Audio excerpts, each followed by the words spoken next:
Hey, listen, man, we're back again with another one of you guys' favorites collabs, man. But what I dislike, Matt, right? So I threw a poll out there. I don't know if you're aware of it. I threw a poll out there in my community. I said, Yeah. right, the sit down has happened. We've had Drifty on, we've had Matt on, we've had Cal on, right? So I threw the poll out and say, which one of the sit downs was you man's favorite? Who won? Let me.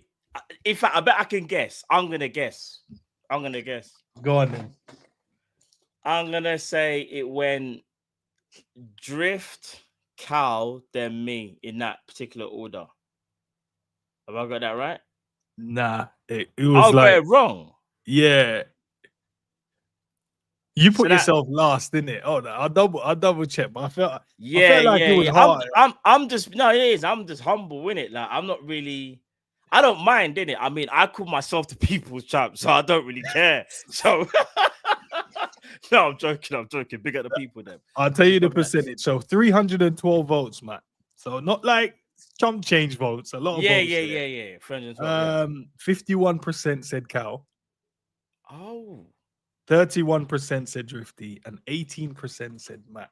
Raw. I only got 18. I don't even care about bit. 18%.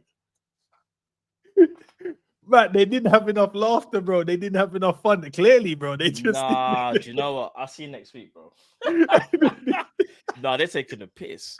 You don't rate man or something. Rotted. It's all right though. It's all right. It's it. To be fair, right, and I feel like maybe it was biasly done, like the votes, right? Because I threw it up after me and Cal did the sit down and we had the conversation and stuff. Oh, so it would have been the last one you done was the last one I did. Then I would have been fresh in people. I hear that. That's what I'm thinking. But I thought our one was jokes, though. I'm not gonna lie. Not saying that you have a favorite. I'm just saying, though, innit? I ain't gonna say who my favorite was, but yeah, all right. I mean, we're doing the show again. I tell you. Yeah. What's this one? 15%. No, they took the piss. I said 18%. Hey. I was like, nah. Even I was shocked by it because I was like, nah, bro. I'm like 18%. Like that is low, bro. That's like Nunes conversion and all them things there. You know, like, that's mad. I think he's on 19%. So it's actually probably below that. I don't know. This is what that is. Wait, listen. Matt, before we go though, man, how are you today, bro? Before we start talking about Liverpool Football Club and the transfers.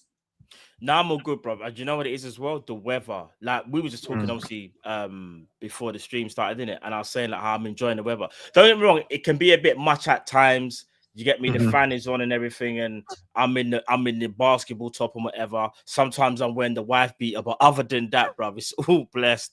It's all good. Family's good, you know what I'm saying? The kids are good, the missus is good, you know what I'm saying? So yeah, man, everything's all blessed, man. But you know, like in the UK, we get like the weather does kind of get a bit mental, bro.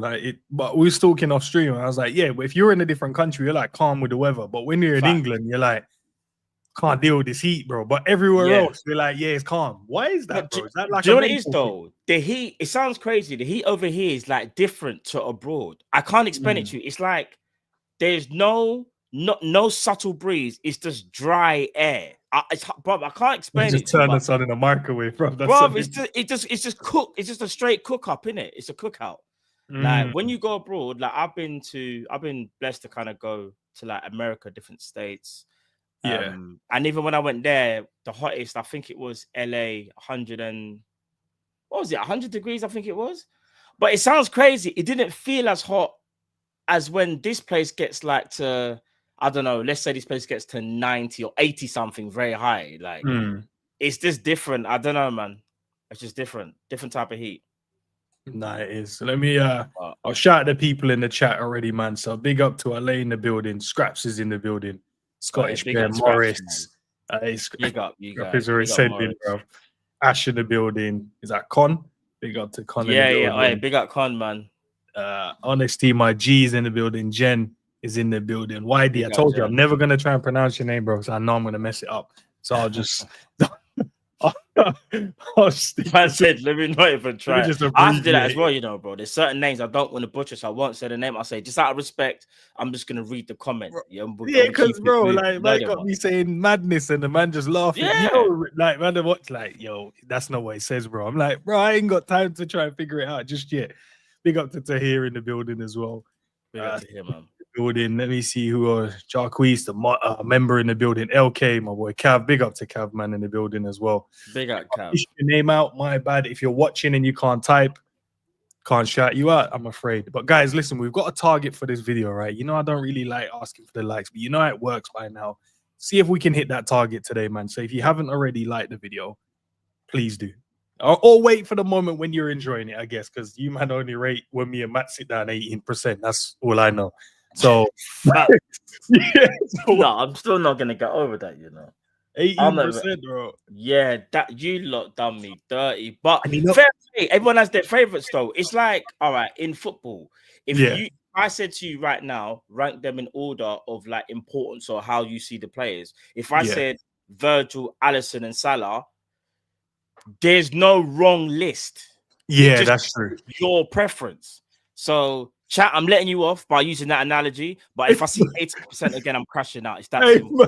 We say that's the copism, Matt. Yeah, bro. You have to, bro. Because they don't rate me. They're trying to say like, yeah, look at 18%. Like, what are we doing?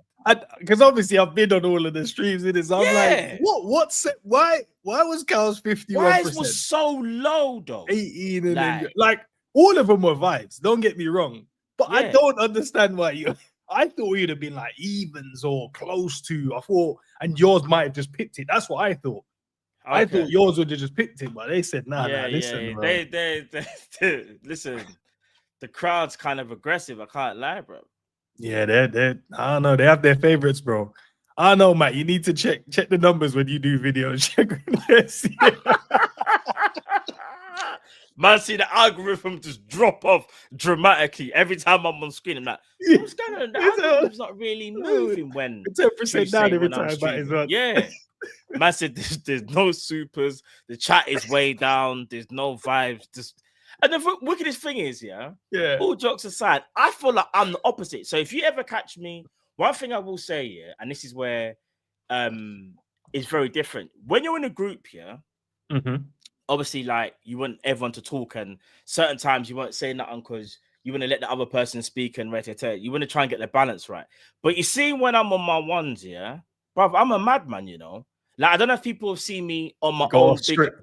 Bruv, bro, because that's me, innit? Like, so when I'm on my big up, or when I actually have done YouTube, which was about 4 months ago on my own channel, bruv, I just go crazy, bro.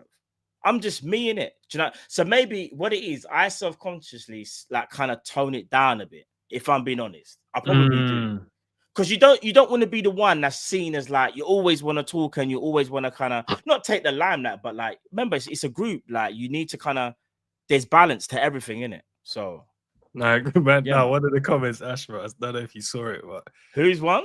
No, Ash's one. Oh, bro, see how I'm saying? Man put Matt 1%. The disrespect is crazy. All right, let's start it off, man. Let's start with it. So, guys, bear with us. We've got a list of conversations to go through. Big up to Scottish Bear Jen and that. Just keep the chat in order, please. Throw the likes in as much as you guys can for us, and we'll appreciate it. Let's go, man. Let's get to Harvey. So you said it to me off screen as well. Harvey Elliott, 40 M's. Yeah, this is what he's touted for. Does that give you an indication that Liverpool are definitely looking to sell him then? I wouldn't say we're definitely looking to sell. You see, the thing is with Harvey Elliott, I think Liverpool want to keep him as a squad player. The problem is that he's at an age now where he needs first team football. And if he wants to do that, he's probably going to have to leave because, bro, we just signed one of the best, in fact, the best number 10 in world football. You've already got somebody who Liverpool fans kind of like agree and disagree on if he's the not the best, but like one of the best players in Premier League. That's SZOBOSZLAI, ahead of him already. Where does Harvey Elliott fit into those plans? You could say the right-hand side to cover Mo, but I don't think Harvey wants to play there. And not only that, if you play him there, you kind of have to change the playing style because he's not dynamic enough on the wing. So Liverpool probably said, listen, we want to keep you, but Harvey's saying, I'm going to ball out in the under-21 tournament. I haven't seen much of it, if I'm being honest with you. Yeah. He's trying to do that. And I think Liverpool are saying, listen, if we have to let you go, someone has to meet like our terms in it. And I don't think we're going to, me personally, I think you only get that from a Prem team. Because I feel like that's a bit of Prem tax. Because we got to keep it, we got to keep it real ends.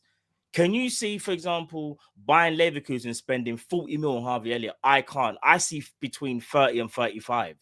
That's just me, though. That's what I think. It all depends. Like, I'm trying to think the reason why they've kind of put that. They had to put a reasonable price because he hasn't been playing. But obviously, he's still young. He's still talented. He can still offer a team something. So they have to try and find a middle ground with the price. I think what they've done is they've set that as probably what they think maximum they'll get. But I think anything close to, they would potentially accept. I think that's what they would do because they don't look at, if you look at last season, he didn't really get minutes like that. We broke it down previously, and he did. I think he had like 2 starts. I think it was. Yeah, I'm sure it was. That's what I'm saying. Harvey Elliott hardly started. Do you know what? Someone in the chat made a great point. Yeah, big up Erling. Yeah, I forgot about this. So you see, Joe Bellingham, he's gone from Sunderland to Dortmund, right? Yeah, I was around 30. I want to say. Yeah, you're paying for a lot. He's a good player, but you're paying for a lot of potential. Harvey Elliott is more established. So to his credit, what Erling's saying, we should be able to get 40 realistically. But again, I still feel like there's a bit of PR. I don't want to do that. I don't want to be disrespectful to Joe because he's got nothing to do with his brother, kind of thing. Yeah. But there still is a bit of PR. You're Bellingham's brother. Yeah, you're seen as a replica of that player. So yeah, we think you're that amount. I don't know if Dortmund would spend that amount of money on Harvey though. I think there's a lot of PR behind Joe. No, I think because if they feel okay, his brother made that switch, and then we saw what they got, the money that Dortmund got for him. So in their back of their mind, they're like, oh, we can get something out of him. Then we could probably potentially sell him on again for close to or roughly around that, because they'll put everything behind him. The PR train will be behind Job, innit? But he's trying to be his own player at the same time, isn't he? He doesn't have like Bellingham on the back of his shirt. He has Job on the back because he wants to do his own thing. He wants to be stand out. He wants to be, but no matter what he does, he's still going to be compared. Like in his mind, he's like, nah, I'm Job, innit? Like, let me do my thing. But they're going to compare you, bro. No matter what you do. Because now, in our minds, where are we thinking he's going? Real Madrid, right? That's the next destination. Because they've mapped out his future. They are trying to do a carbon copy of his. But here's what I will say about Job here. I've actually seen Joe play quite a few times here. Bro, he's talented, you know. Like, dare I say it, he actually might be more technically gifted than his brother. I just think his brother has more experience at the highest level. Now, do I think Job could go and do what Jude done in his first season at Real Madrid? No, I don't. Because if I'm not mistaken, Job is younger, right, than when Jude left. But I don't know what it is about Job. He could have went Prem, you know. Or he should have stayed with Sunderland. Actually, no, do you know what it is? All right, see why I say PR is important.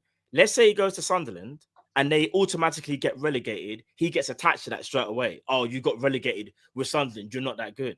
He's kind of escaping that, in my opinion, because I don't think Sunderland are going to stay up. Spoiler alert. No, that's the team I'm looking out for when we get to that, because there's a section I want to kind of talk about the Premier League teams and stuff. But that's the team that I'm looking forward to kind of watching. But yeah, with Harvey, do you think now we've went out and bought Florian Wirtz, right? And we'll get to that conversation. Do you think in mind that the team now, the manager has in his mind, he's going to shift the formation, shift the system to align to what he can offer, which then in turn could also allow someone like Harvey to then fit back into that system? Because SZOBOSZLAI is a different kettle of fish in terms of how he ran the 10. Florian Wirtz will be in a similar mode, not same in comparison to the players, but a similar stylistic that they you know, what Florian can do. He just has a lot more experience doing it, you know, in a higher level in terms of first team football throughout, instead of Harvey in and out of a system. So do you think he could probably thrive next season because of that, or not? I just still think the pathway, you've got Wirtz, you've got SZOBOSZLAI that are ahead of him, and SZOBOSZLAI don't miss games. He's a robot, right? Florian, like, bro, the brother runs at 40 miles per hour all game, somehow still doesn't pick up no injuries. Hopefully I haven't jinxed him, right? Then you've got Wirtz, who might pick up a little niggle first time in the Premier League, but I'm still going to say he's going to play majority of games. The only way I see Elliott getting more game time. Call me a madman, because they called me a madman when I said Grav will be a 6 when we signed him under Jurgen Klopp. They called me a madman then, right? The diamond formation, hear me out. Do I think we're going to play it? No, but could it work? Yes. And when I say diamond formation, at the bottom of the diamond, you've got Gravenberch. On the left of the diamond, you've got McAllister. On the right of the diamond, you've got SZOBOSZLAI. At the top of the diamond, you've got Florian Wirtz, or you can put Harvey Elliott there. And then you've got, as the two forwards, Salah and DIAZ, Salah or Gakpo. Brendan Rodgers played that, didn't he, before? Yeah. Now, I'm not saying it's going to be the best formation, but I feel like if you were to play that formation, Harvey Elliott could definitely see more game time, because now he's even closer. He's between the lines. He's closer to the attack. And if we're talking about running back, you've got runners now to help him out. Because that's one thing we've always said about Harvey Elliott. Bro, he's got all the technical ability that you need. He has it all, bro. It's just physicality. Now, do you need to be the strongest player in the world to play in the Premier League? No, you don't. But I do think with Harvey, with the injuries that he's had, I feel like it's affected him a little bit. If you first watch Harvey Elliott, he was mad aggressive. He's still aggressive now, but he's toned it down a little bit. Yeah. And I do feel like you can get at him a bit more. He's a bit more wary of his body and knowing that he can break down. Than where before before he used to just fly into tackles, try and rough people up, aggressive. That's what I'm saying. And now he's like standoffish. And you know what? There was one moment I remember, and that's when I realized, he's not the same as what he was. There was a moment in one of the games last season and season before, he turned and he's driving forward. And because the guy was chasing, he cut back on himself. Yeah. And I was like, why didn't you just keep going, bro? Like, because worst thing he's going to do is clip you, bro. Worst thing he's going to do is clip you, get the foul. But he feels like now he's kind of hiding from fouls now, because the foul he got when he got the injury wasn't even a bad tackle, but he's like, at any moment, even a normal tackle could injure me. And that's probably where his mindset is. I remember the preseason when Slot first arrived, he was supposed to be, remember, in fact, if I'm not mistaken, he had a good preseason, right? Yeah, he did. He had a very good preseason. I thought he was going to start the season. And we thought he was going to start ahead of SZOBOSZLAI, right? He picked up then the foot injury, maybe first, second game of the season. And from then on, it's just been an uphill battle for him to try and get back into the first team. Bro, the best thing I can say about Harvey Elliott is this. He is a talented player. He is a warrior. I want him to stay. If he's watching this video, we appreciate Harvey Elliott. I still think there's a place. I still think he can force his way, but it's going to be even harder. But I'm going to say this to him. For the better of his career, I think he should move. Do I want him to move? No. But I'm thinking, if I'm Harvey Elliott and I really want to now kick on and show people what I can really do, I would need to leave Liverpool. It's very different between him and Curtis Jones. Curtis Jones still gets his 30 games a season, 40 games season in all appearances, even if it's sub. Do you know what I mean? Harvey's in that mode where right now he's getting about 20, 25. That's not enough. And that's not enough, bro. That's not enough. What about Lucho, man? Apparently Barcelona wanted Lucho to put pressure on Liverpool so that they can drop his asking price down to around 51 million. But Lucho ain't on doing that at all. Recently, obviously, he got married and stuff like that, so good for him. But why is Barcelona trying to play mind games, bro? What do you mean trying to put pressure on us so we can drop the price down? They are broke, yeah?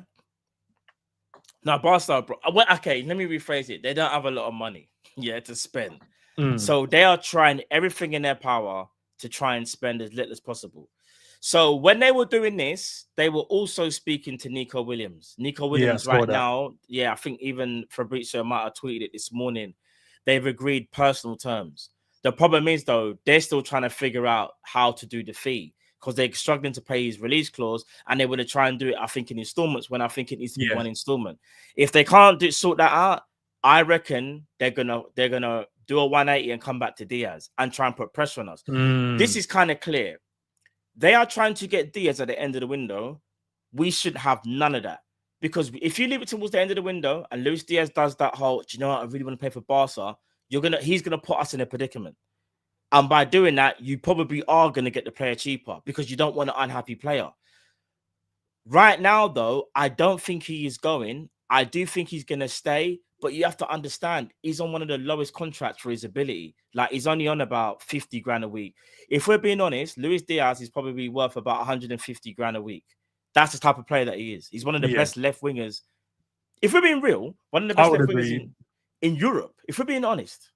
Yeah, look, his numbers are there to show in it, and he's doing it in the so-called most difficult league in the world. Yeah. So I think you have to kind of give him a bit of credit for that. I think everyone kind of has a different idea in terms of stylistically what player they want, and maybe Diaz isn't doing what he initially came in to do, and he doesn't look the same player. Some people would say maybe the injuries, what was that knee injury is probably what set him back. But if you look at his numbers, though, his numbers are actually where it should be for a winger. And the other wingers that a lot of people are touting us to go and get hasn't scored these amount of goals in their season. They're scoring way less.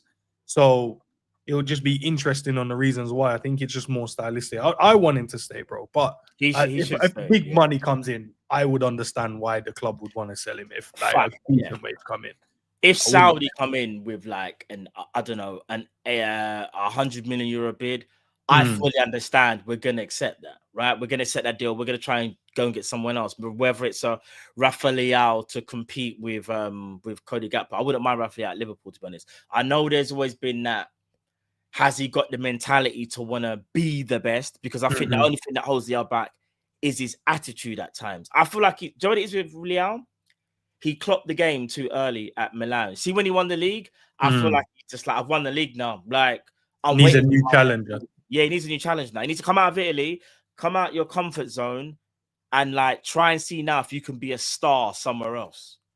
Do you know what I mean? So I think that with most players, this is what happens, though, isn't it? They get stagnant and they stagnate, and then they go, "Oh yeah, I've already won." It's similar to like Harvey. Probably he's won everything, bro. The only thing that I think is keeping him here is because he's probably not hit that.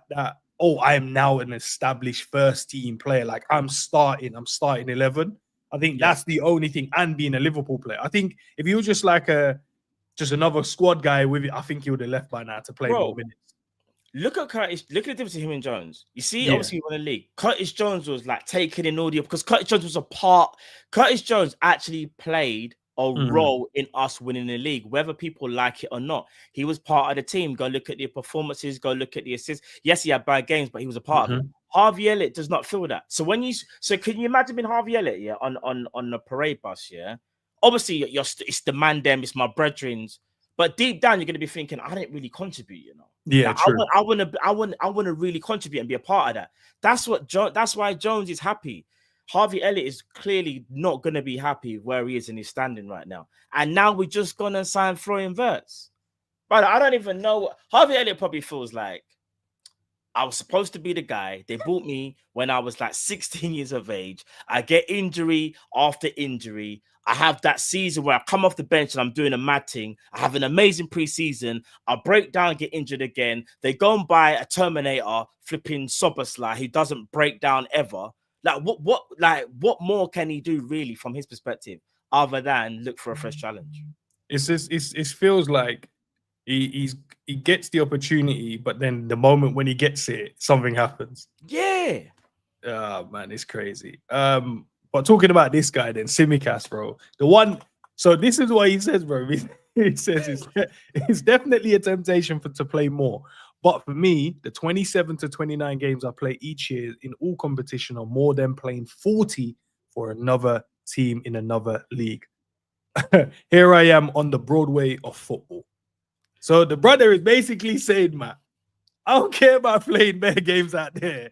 I'm cool with the little games they give me here. I'm happy, bro. Let me do my thing here.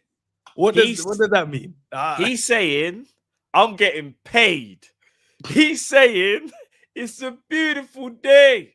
This guy here, all right, all jokes aside, you could look at it one or two ways.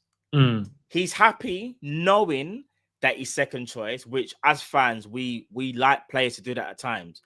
But at the other side of the argument, you could go, but I don't want someone with the mentality that he just thinks he's second choice. You should be trying to push that. If you're second, you need to push yourself to be first. So where it is with me, TSIMIKAS and Robbo, Robbo is a legend, and I think will be a better mentor to Kerkez than TSIMIKAS. Right. Even though I think TSIMIKAS is slightly better, if we're being honest, and I think he needs to run the games anyway. I think the best thing for TSIMIKAS, in my opinion, again, if you, I mean, all right, let me ask you this. Let me flip the question. Do you want to keep a player that is happy being second choice? Because look at Kelleher. Yeah. Kelleher was happy being second choice. And then one day he was like, no, I ain't doing this no more. I need to be first choice. Like, I'm the guy. Yeah. Are you happy with TSIMIKAS doing that? Nah, no. That's why I said I would rather give Robbo the extension. And I'm with you. I think TSIMIKAS is the better player, in this moment. Yeah. But I'd rather give Robbo another year extension. Let him just be the guy that helps Kerkez bed in. Then next season, sell Robbo because he'll have the year left. And then you go and get in the next guy that you want to do the competing with Kerkez. But I don't like the fact that he just like that. I was like, nah, bro, you gotta want to fight for a position, bro. What do you mean? Yeah, man. And it doesn't mean I don't want to take this as it doesn't mean he doesn't want to fight. Yeah, but because he understands where he's at and what club he's at, and he's like, yo, I'm playing Premier League football, winning Premier Leagues, playing in Champions League. Why would I want to go and play? Yeah, he knows to step down is going to be dramatic because he knows so he knows Atletico ain't going for him. They're going for Robbo. See, this is the thing. If he knew Atletico were going in for him, I don't think he says that. But it's because he knows the teams that's going to go in for him are going to be a lot lesser. They're going to be a real step down.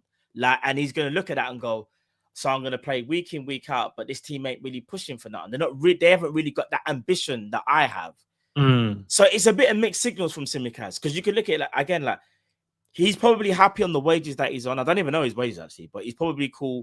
He's mad blessed. He's a very likable character from what I've heard. You know what I'm saying? So he don't want to leave Liverpool, but brother, we need to upgrade on him, and Robbo. But the thing is, even though I can be Robbo's harshest critic and everyone knows this, and copies, he will still be a better mentor.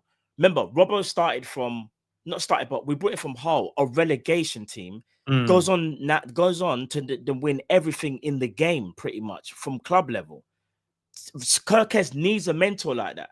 TSIMIKAS is more, I'm gonna fight for my place. I'm gonna keep fighting. If I stay, I stay. I can tell the attitudes are very different. I think Robbo sits there and is like, if I ain't gonna play every game, I'm pissed off. I'm getting angry. TSIMIKAS don't strike me like that. Nah, you can see from Robbo's one when he said he doesn't feel he's done yet. Still feel he's got a lot more to offer in the team. But where TSIMIKAS, he's like, rather the 27 and 29 games, fam, I'm good. Oh, these 60 bags a week, fam. Listen, he said, I can still on the bench, relax. Play. If you need me, I'll jump in, Gaffer. If you don't need me, calm, Kushti, bro. Kerkez, your main guy? Cool, man. Do your thing, Kerkez, bro. But Anthony Gordon, man. Listen, you know my feelings about him, innit? I just think he's bare fast. You just think he's a track runner, innit? He just runs, bro. Just give me the run. Maybe I'm being harsh in it, but that's I see in it. I don't see Anthony Gordon. I know I'm going to trigger some guys in the chat because I know some of you guys love him. I don't see him as an upgrade on DIAZ, in my honest opinion, bro. He's not an upgrade. Maybe you guys can tell me otherwise. All right, so I remember when Carl first brought up this Anthony Gordon stuff, because I think Carl rates him probably the highest out of all of us, out of me, him, and Drift. And me and Drift were like, he's not an upgrade on DIAZ. He's okay. No, in fact, furthermore, I was saying he's just average. But then obviously he had that season, and I was like, do you know what? He's all right. Gordon's all right. I still think he's not the greatest. I do think his game relies heavily on pace. And don't get me wrong, if you've got pace, you need to know how to utilize it, which he does. But I think from a technical aspect, he's just average, bro. Don't get me wrong, Gordon can work, but it's not the upgrade that people think he is. People are speaking about Gordon he's some serious techie winger. The regen of Neymar or something that's the way I feel the conversation goes with him. Bro, don't get me wrong. People talk about his goal scoring exploits at Newcastle, and they are good. That was one season, bro. That weren't the one season. It's one season. Last season, no one was talking about him again. He went back to the basement. Gordon is literally not kick and run. That's disrespectful, but like, the man there that just kick it down the line and chase it. Do you remember when Cisse tried to dribble, bro? Cisse. Nah, Cisse was a kick and run. He was definitely a kick and run. Cisse was the big up dribble Cisse. But yeah, the Gordon stuff, bro, it doesn't move me, bro. Like, it really doesn't. I think if you said to me now, Rafael, all right, cool, now we're talking, innit? I would rather get Rafael than Anthony Gordon, even though Anthony Gordon's done it in the Prem, like at least that one season. I can see more in Leao even being a maverick than it is Gordon being a system player. Do you see what I'm saying? Rafael has game-changing attributes. Like he's probably even a bit quicker than Gordon. I think he's better technically. Definitely quicker, man. I just think like, yeah, Leao's cold, you know. They just don't. No one wants to give Leao the opportunity, though, man. They just. All right, watch this. I'm gonna upset some people here. On his day, there's times when Semenyo can look better than Gordon. All right, put it like this: if they're both on their A game, Semenyo's more unstoppable. Semenyo's a better player. You already know my guy. Semenyo is more unstoppable than Gordon. He's more unstoppable. But remember, Gordon is more consistent, in my opinion. Right. But Semenyo on his day is more of a problem to stop. Does that make sense? So if they're both at their maximum level, yeah, Semenyo would actually do more damage. He would actually do more damage. It's just that for me, Semenyo's got this weird kind of like, one day he could look sick, and next minute he could look like he's got this Bandulu tech, fam. You know what was Semenyo? I think for me, bro, this is my personal. I just think he finds it easy, bro. That's what it is. You know, them man there that just finds it easy. They know I'm quicker. Have you ever seen a man run so fast and don't move his arms? Have you noticed Semenyo runs like that? He runs like this. He glides, bro. I've never smashed at Flintstones, bro. Like what? Bro, he hovers the ground, bro. He just hovers across the ground. But that's what I'm saying. Like, a lot of people ain't gonna rate him, bro. But you can just see a player like him, the unpredictable, balance, can go either side, left or right, can finish, strong, aggressive, can play off the right or the left. But people that just don't rate him like that, bro, they just don't think he's good. They don't think he's that. Here's the thing, yeah. Am I gonna sit here and go mad if we sign Anthony Gordon in terms of be annoyed or angry? I wouldn't be angry. But I would be like, I think there was better options we could have got. Because if we're being realistic, if you've got Anthony Gordon and Gakpo as your two left wingers, it's not the work. It's not like, oh my days, it's shocking. Yeah. Because there's a bit of difference. Like Cody, I would say Cody a bit more technically sound. Gordon's just more dynamic, innit? But Diaz is the one. Diaz is a proper cultured winger who can play in the center. I think what it is, Anthony Gordon does the basics very well. So that makes him stand out. He does the basics very well, get from A to B. Diaz can sometimes complicate things, but sometimes in games, you need that person that has that X factor. Like, I don't know if Gordon for me doesn't have X factor. Diaz does.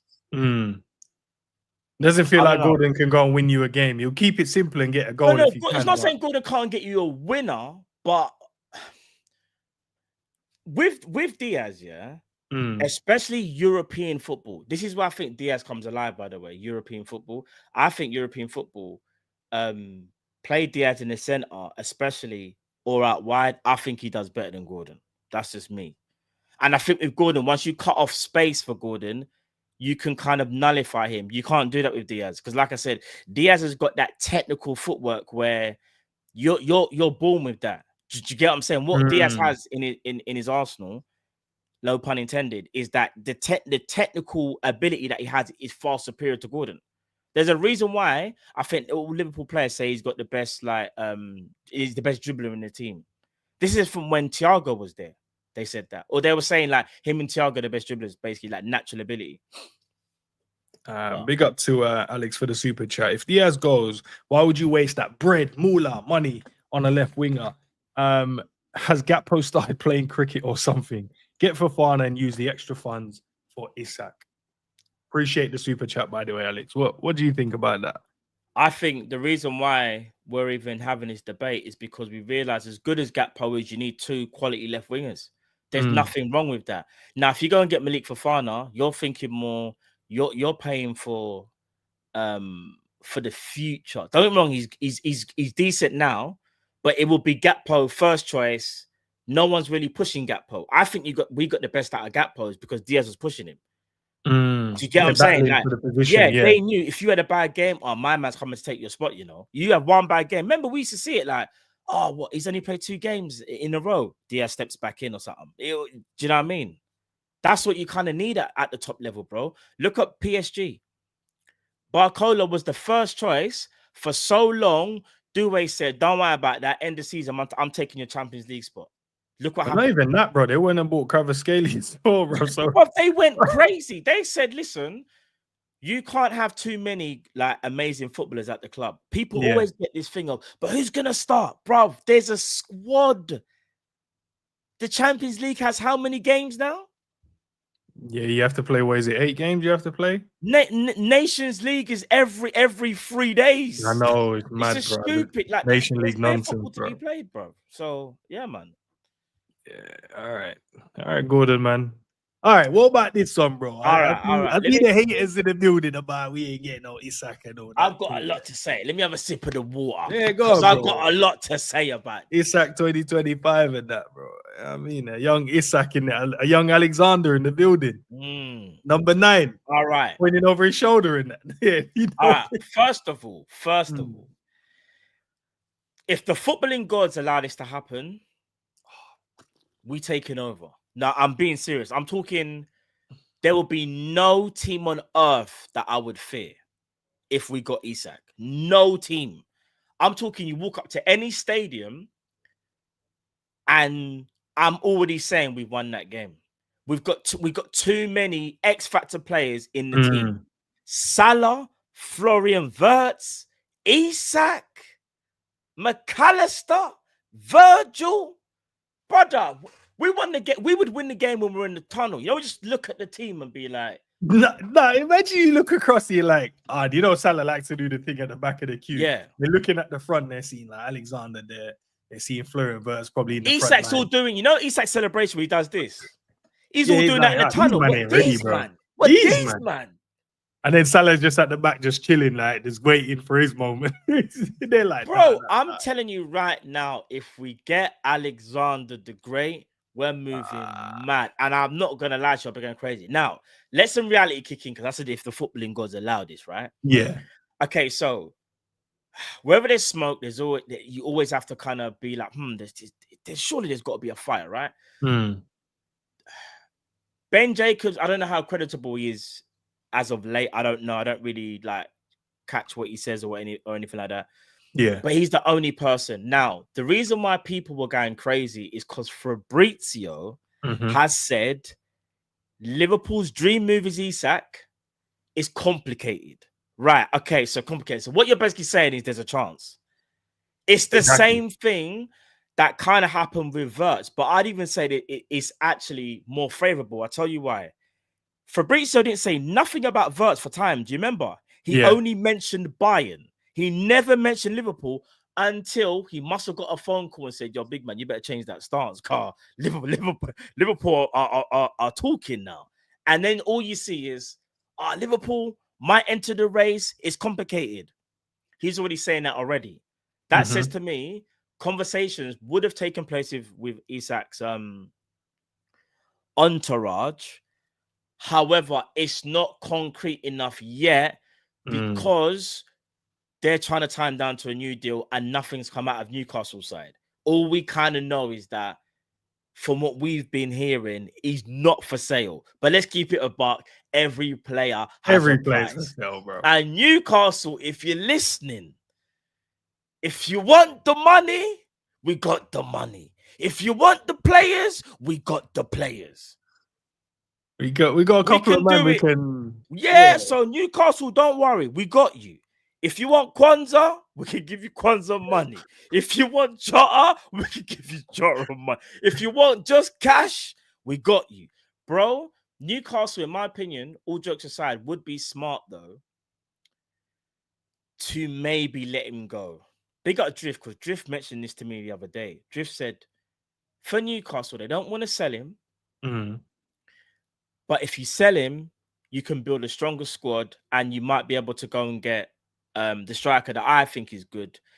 I say he's the Timu version of Isak, and that's Ekatike. And you can strengthen in other areas because Newcastle, I think they need like a centre back and stuff. And I rate Newcastle. All jokes aside, Newcastle are a very, very good team. The problem is though, Isak's just now got his first whiff of a trophy. He's just won a trophy now. He don't want that to be the one trophy and you don't win again. He wants to win now. He's 25 years old. The platform is there for him. We now also now or never. Yeah, Liverpool. You see us bringing in Florian Wirtz as well. That's Liverpool saying we need to future-proof the superstar that we need to have in that team. Because when Virgil and Salah leave in 2 years, who are the superstars? Who's going to be the marketing superstars? Yeah, Adidas athlete, Florian Wirtz. Adidas athlete, Isak. It makes sense, bro. You can see why we would want him from on the field and off the field. Those will be Liverpool's 2 next big superstars to market the club with. What do you think the stumbling blocks will be then? Because we're only speculating at the moment. We're going off of what Fabrizio said, and we're going off of what Ben Jacobs said, right? And then there's a few other like journals like tiptoeing around it. They're saying it, but not saying it. I heard Jeremy O'Hara today on Talksport. And he was like, exactly what he said. They should sell him and then reinvest that money into the squad because they need more players, right? I think it's a fair point. Obviously, I'm biased because I want him to join our club. But what are going to be the stumbling blocks? I don't think it'll be the money. I honestly don't think it'll be the money. I think we'll pay the money to get the player, you know. But it's whether or not, for me, he wants to move or the club are willing to just, like, come on, like, they're going to be like, nah, you man can't get our player. What do you think the stumbling blocks will be? The stumbling block would not, like you said, it's not the money. I think we could agree a fee. It's the player.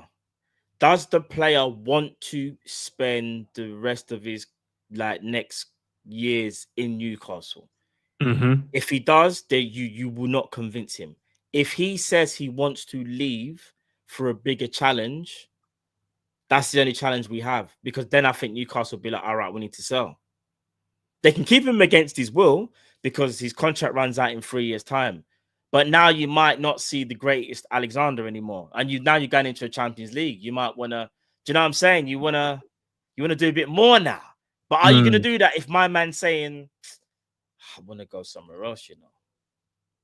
Are they in a similar situation? You know, when we was in for Coutinho, right? And we was just like, nah, keep Coutinho because we're building. But really, like, we saw after selling him, we were able to buy and get players in and adapt the squad, and we became a better team. Do you know what I mean? Even though I'd have loved if Coutinho. Yeah, that's a great point. Yeah, if when they just sell him and make our squad a bit better. If you're Newcastle, you don't want to sell Isak because just like how we felt about Coutinho, I was heartbroken, bro, when we saw Coutinho. I thought it was the end of the world. I'm not even gonna lie. I didn't see a world where we were still sick without Coutinho in it. And then Liverpool said, don't worry, man. They just said, don't worry, brother. We got you, bro. We got you. Newcastle, the same thing happened to them. I know he's an amazing player, but you can still replace an amazing player with amazing players or players that you think are going to reach his level in a couple of years. I think we got very lucky, though. Bro, we picked out 2 unicorns. When does that happen in football, bro? Alisson and Van Dijk. Yeah, I know. That was a mad pick. Yeah. Newcastle, what would they do? If I'm Newcastle, you go and get Ekatike and maybe a Diamonde, who I rate from Sporting. You shore up the centre-back role because you need a bit of help. Shaw's getting on a little bit. Botman, I rate Botman, but he does pick up injuries. So go and get Diamonde. You go and get Ekatike. And then maybe if there's money left over, I don't know how much you sell him for, and see if you can do something else. But Newcastle will be okay. Do you know what I mean? They're not just going to fall off the map. But I will say this, though. You do notice when Isak doesn't play for them, like his presence, like they're just not the same. Yeah, they look complete. Like, I promise you, they look so much duller, bro, up front. Yeah. Even with the other guys there. And that's what we're saying about presence and people like in the tunnel. We're looking across going, oh, go worry about this. Isak you today. If he's in our team, every team that we play against, we're going to look across going, these youths again, bro. Yeah, bro. It's going to be a long day. Isak, Florian Wirtz, Salah. Brother, that is disgusting. And then you're gonna have no one wants to play against them players there in the same team. But it sounds like a super team. Like if you say, all right, pick some of the best players to be in the front three, bro, those will probably be the front three. Or I think we don't do that enough, you know, to be fair as well, Matt. We don't really look around and go, now we actually have some good players in our team. You know, where we always got, I don't know if it's like brainwashing or like we just look around or just maybe preference in it. But we always look around at other teams like, yo, these guys are so good. But when we look at our team, we always like, are they all right? Never right. Bro, McAllister is one of the best midfielders in Europe. There's a reason why every single year there will be some little link with him and Real Madrid. Because you know what's going to happen. Yeah? I'm not going to go there, but you know it.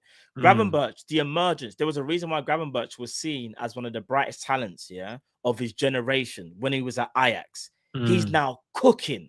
So we got one of the youngest best players in Europe, one of the best players in Europe playing alongside each other.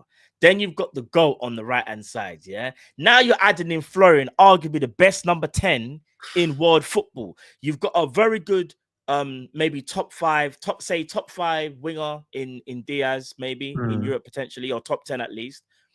And then obviously you want to go and add Alexander to that, brother. Now we're chefing up the place.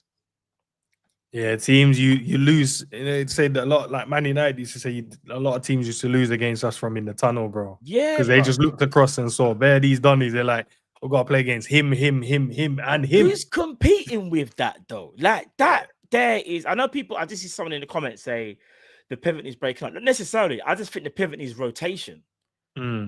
Horses for courses. Like that's all it is. I just think what it is.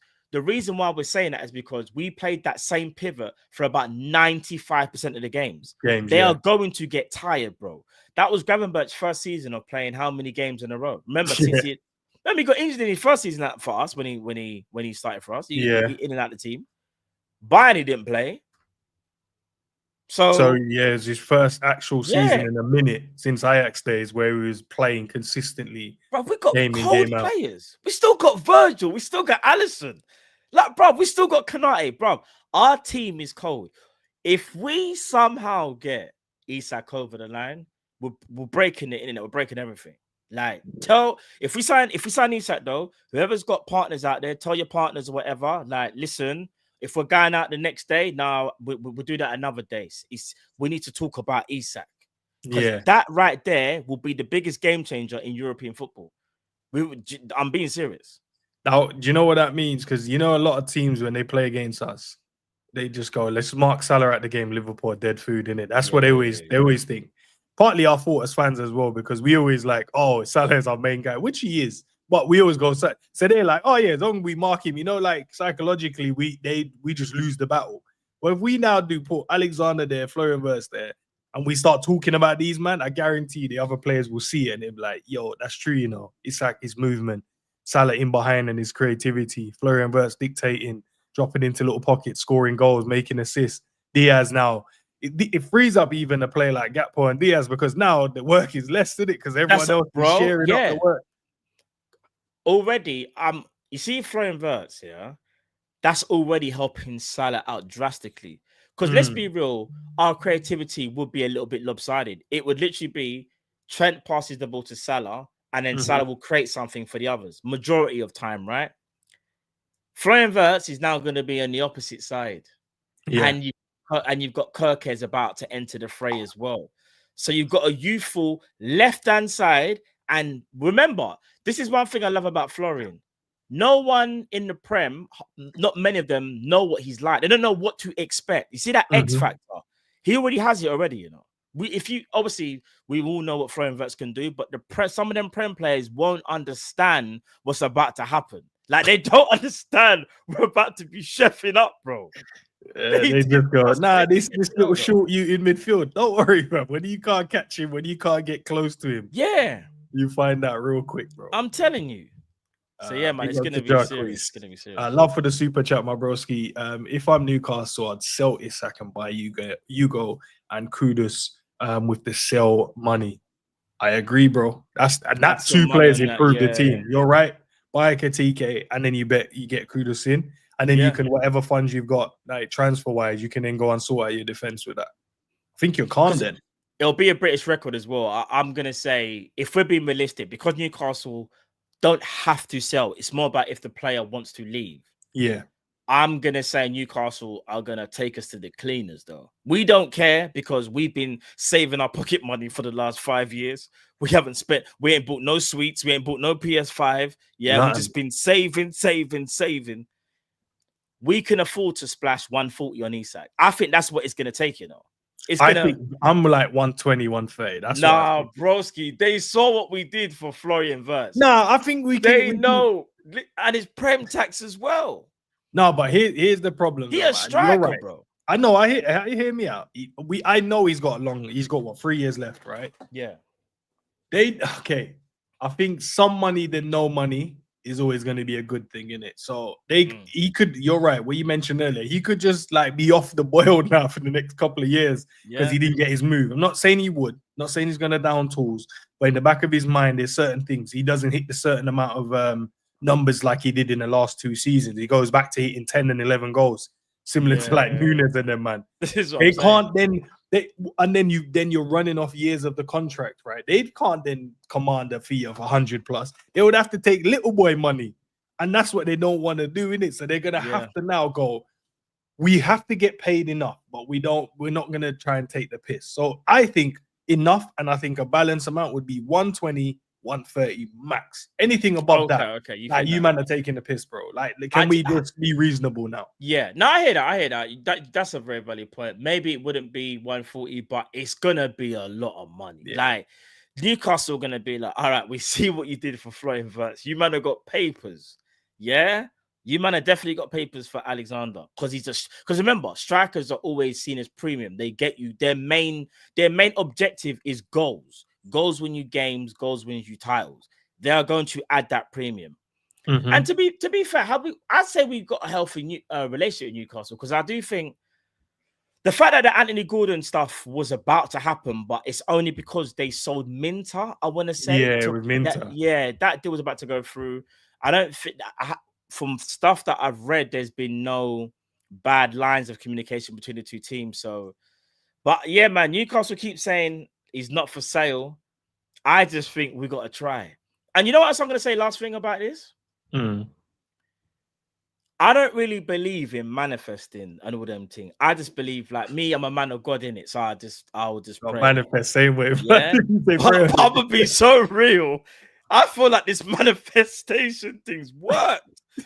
Only Liverpool fans were saying during the season, we'll get Isak. We're going for him. Like, what makes you think we're going to get him? Who thinks we're going to spend the money? And then all of a sudden, Isak to Liverpool is just a little bit complicated. Huh?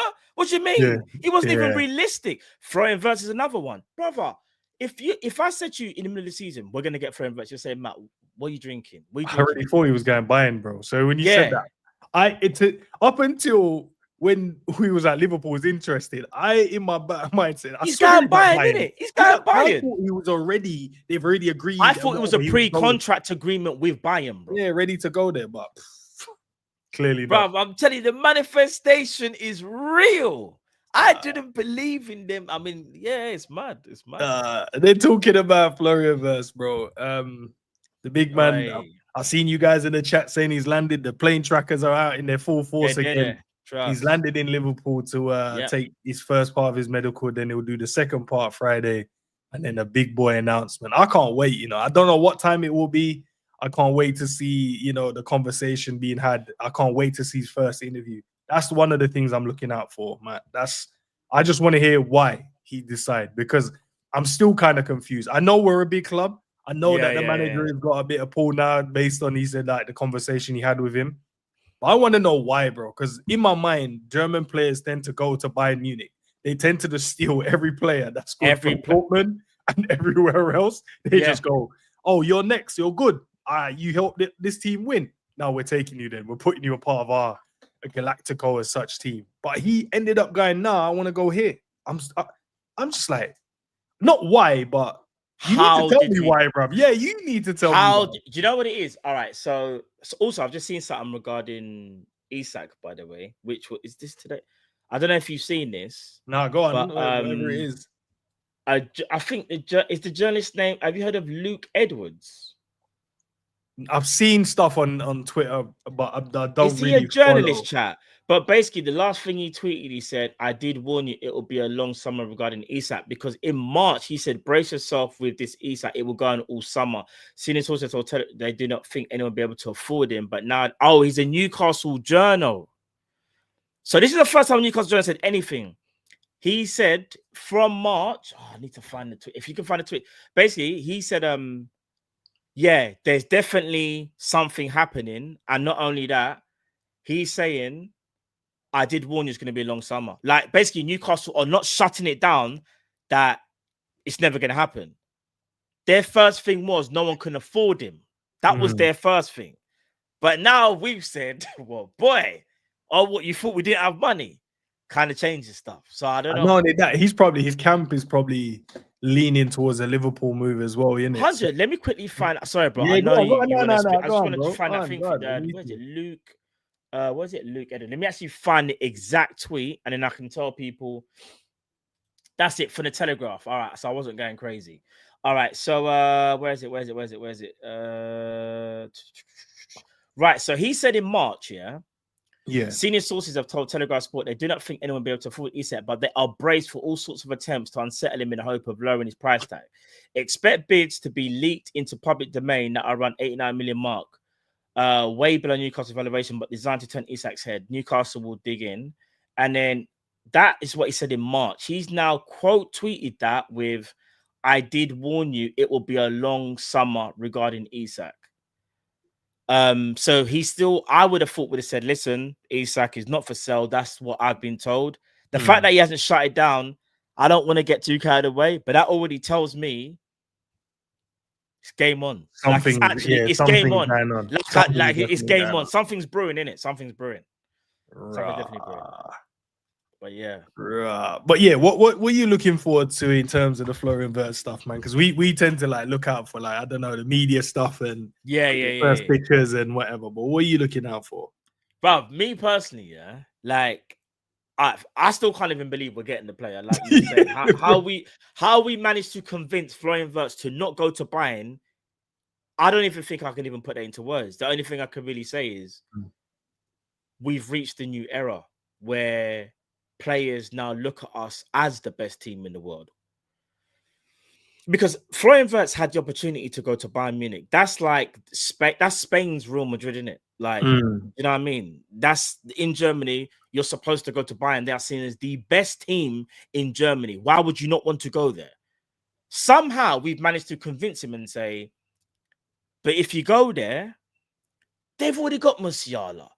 He's a great player, but maybe he's going to be the poster boy. Don't you want to carve out your own career? Go look at Toni Kroos. He left Bayern Munich. He went to Real Madrid. He took a gamble. Look at Kroos, seen as one of the best midfielders of his generation. He carved out his career in Spain. You can do the same thing in England, my brother. If you think you have the ability to show the world that you are the unanimous best 10, then go up against your brethren and show him. And not only that, we'll make it easier for you. We'll bring one of your best friends. Frimpong, yeah, he's there already. Don't worry about that. And the announcement video has to be, if Liverpool are watching this video, they have to use Frimpong doing that replica of going, "You're right, lad." They got to do that, bro. They have to. And you just see Wirtz just walk in or something like that. You know them ones. They have to do that announcement video, bro. Nah, bro. I'm still thinking, like, how are they gonna do it? What are they gonna do it with? Yeah. They'll cook up something. They'll cook up something. This isn't like, I know Virgil became Virgil. I know Alisson became Alisson. I know Salah became Salah, right? So when we signed them, it was good. But we're talking about when we signed them, they weren't the guys they are today. Yeah. But Florian Wirtz is the guy of today. So you have that whatever you guys can't make it boring, bro. I can't lie. You have to make everyone else like, right, is this how special it is when you like, we gotta make it that. I don't know what that looks like, but we have to make it special, bro. If I'm being honest, as much as I'm thinking of the best announcement to announce him, all I care about is him on his debut and him cooking up the place. Bro, I never in my lifetime did I think Florian Wirtz would go to England. And if he did, I thought he was going City. Remember, he was heavily linked to be KDB's replacement. He was not linked with Liverpool whatsoever. Bruv, the only person I linked him in Liverpool was Indy. Yeah, you know, Indy. Yeah. You see that brother there? He said it back in March. Oh, Man City have a fight on their hands, and I was like, this brother just loves chatting. Yeah, he's just chatting for them ones there, just looking for engagement. But brother was actually cooking. Like he caught wind of something. Whether it was one little, you know how these things happen. There would have been a meeting. Someone catches somebody like leaving the same place as the agent. There would have been something that made someone go, yeah, something's going on in here. So I don't know what he saw, but yeah, man, bruv, we're getting Florian Wirtz, and he's already a top 10. For me, he's probably a top 10 player in world football, and that's high praise. He just has to come and hit the ground running. I'm not doing the Liverpool stuff. I'm just thinking he was at Leverkusen, and in my mind, I kept on saying to Carl, because I think Carl loves Florian Wirtz as well. And I used to say to him, who do you think is better out of Wirtz and Musiala? And I always said Wirtz is better. I just think Wirtz has a bit more, he's better at execution, and I think he's got better IQ. I think Musiala might be better from a ball manipulation standpoint and dribbler. And I think Musiala is a bit more dynamic. Musiala is still cold, by the way. Don't get twisted. I just think Wirtz is slightly better. And I think he's the best 10 in the world, bro. And we've just signed him, which is insane, bro. We've never bought a player that was the best in the world before, or one of the best. In fact, tell a lie, Thiago, but he was towards the latter. But he was at the back end, didn't it? But that was the only time we signed a player where he was like, oh my days, like, yo, we actually signed one of the best players in the world. But he was at the back end of his career. Yeah. We're signing this guy at the peak where he's about to go and explode and do his thing now in world football. Yeah. But a player has something to say about that, man. Another player has something to say about that. He ain't really happy about certain. I know exactly what you're gonna say. Yeah. SZOBOSZLAI said, "Listen, I ain't giving up my place that easily, bro. Yeah. Chat, don't crash out. Don't cuss. Yeah. Don't no. Go on. Say what you're gonna say, bro. No, but I know the chat right because I know them, man. They don't like. There should be no crash out though. When you should be none. I'll tell you why there should be no crash out, bro. SZOBOSZLAI actually has the mentality of a warrior. He's actually saying, all right, you're signing Adoni for 150 million, I can't remember, 160 million pounds or whatever he said in that quote, yeah. And he was like, why should my place be in jeopardy? I know I was a big mainstay in this Liverpool team that won the league. If anything, the manager better find a way how to fit us both in the team. And that is the mentality to have, bro. Even if he's wrong, he's a fighter. You see TSIMIKAS now. TSIMIKAS would have been like, well, if they're signing Kerkez, then well, he actually has said that. He said, yes. Without saying it, he's gone. They're signing Kerkez. I'll just play my 27 games. I'm blessed in it. Like, I'm cool. That's the mentality to have, bro. And I'm calling it now. And I don't know if you're on the same way. Go on, I'm with you. Gravis suspended for the first game of the season, yeah? Yeah. I'm calling it now. Away to Newcastle, I could be so wrong here. The lineup, if we play the 4-2-3-1, it's going to be McAllister and Grav in the pivot, SZOBOSZLAI in the 10, and Wirtz off the left. I'm calling it now. Do you think they'll shift? You think the diamond might come into play then? Potentially. And also, it's either going to be a 4-2-3-1 or a diamond. I'm saying for the big games, so we don't get overrun. Remember, Wirtz, as much as we appreciate Wirtz and he will do a defensive job, he's not a machine. Like this, if there's one thing we can't do is lie and say, oh, he can cover ground like SZOBOSZLAI. No, he can't. Because the only person that can cover ground like SZOBOSZLAI is SZOBOSZLAI. We don't have the physical profile in our team other than him. He's the closest thing to a natural athlete that you will see. SZOBOSZLAI could probably do like play basketball, sprinting. He can do you know what I'm saying? He's that guy, bro. I'm it now. That's why I can't wait for preseason, bro. A lot of people are like, bun preseason, Matt. I proper watch because I want to see what tactics are used. First half, second half, what the system looks like, who the new partnership and combination, what they're trying to work, stuff. I'm always looking out for these things because I'm just like, I want to see how we're going to set up. And normally after preseason, I will tell you whether or not we'll win the league. Yeah. I can tell you then because I'll see what we've worked on. I'm like, but did you think these people can't live with this? They're not going to live with this. Hey, this person in the chat, I don't even like calling people out there. You can say you disagree. Man said I'm chatting shit, you know. Hey, listen, Christian. All I'm gonna say is this: yeah, I'm giving my opinion. If you don't like it, you know what to do in it. No, it's that simple. They don't need to be rude in it. You know them ones. Yeah. Like just like if you don't, you can just say, "No, I disagree with you, bro. Fully like I don't know. I'm not hearing that." There's ways to say it. You're the only person in the chat that's disrespectful. Yeah. Everybody else I've seen, I agree, I disagree. It's always got to be one brother. But anyway, be careful, man, because Liz likes to put people on timeout. So be careful. I just thought to myself, there's no need for that, bruv. Like, bruv, it's 1:13, sorry, 1:16 in the afternoon. You know them ones there. Like, what's man drinking at this time of the day to be swearing already? But it's all right. It's calm. It's calm. Sorry, bro. I just thought to myself, like, there's no need for it. Like, I don't know, like 1:17 in the morning, well, in the afternoon. In the afternoon, like, do you know what I mean? Lunchtime. Like, I'd say this is when you're meant to sit and meditate, eat some lunch, and relax, bro. Nah, I can't crash out. You're supposed to get the sandwich from M&S, sit on the bench, and think about how you're gonna manifest Isak. Man sitting there, you're chatting. Come on, bro. But yeah, you're right. In terms of Sobo, this is exactly what you asked me earlier. Would you rather someone like TSIMIKAS want to sit on the bench, or would you like, and then Sobo equally going, I'm not giving up my position in the team that easy. Yeah, Big man can sign for this club. He can come in, but hear what? He's gonna have to earn that spot. He's gonna have to take that off of me. Can't just be, oh yeah, that's my spot. So maybe there's a way, Matt. Maybe there's a way we find and get both of them in the team, bro. And that would be interesting to see what we do with that. Like I said before, I would, as much as people crash it on SZOBOSZLAI does bring something into the team. And my thing is, does Slot feel like if he puts Wirtz in the 10, is he going to get enough defensively? Because as much as we want to attack, we still got to defend as well. I'm trying to think if Slot will be able to find a way without SZOBOSZLAI. But I think SZOBOSZLAI's importance might be too great that he might think to himself, do you know what? Especially for these tough... Remember, I didn't even say every game. I'm just saying for potentially big away games. So, like, if I'm not mistaken, we got Newcastle away, second game of the season, right? Yeah. Newcastle, physically imposing team. Now, let's say Isak is still there and whatever. They still got the same midfield, which they... Yeah, Isak will already be... He'll be at Liverpool. Yeah, so let's get that right? Yeah. I can see, I don't know why, I can see him doing the Coutinho role, Wirtz. Like, because you want to get his creativity, and he is very good at cutting off from the left. He's not a winger. I just want to get that correct.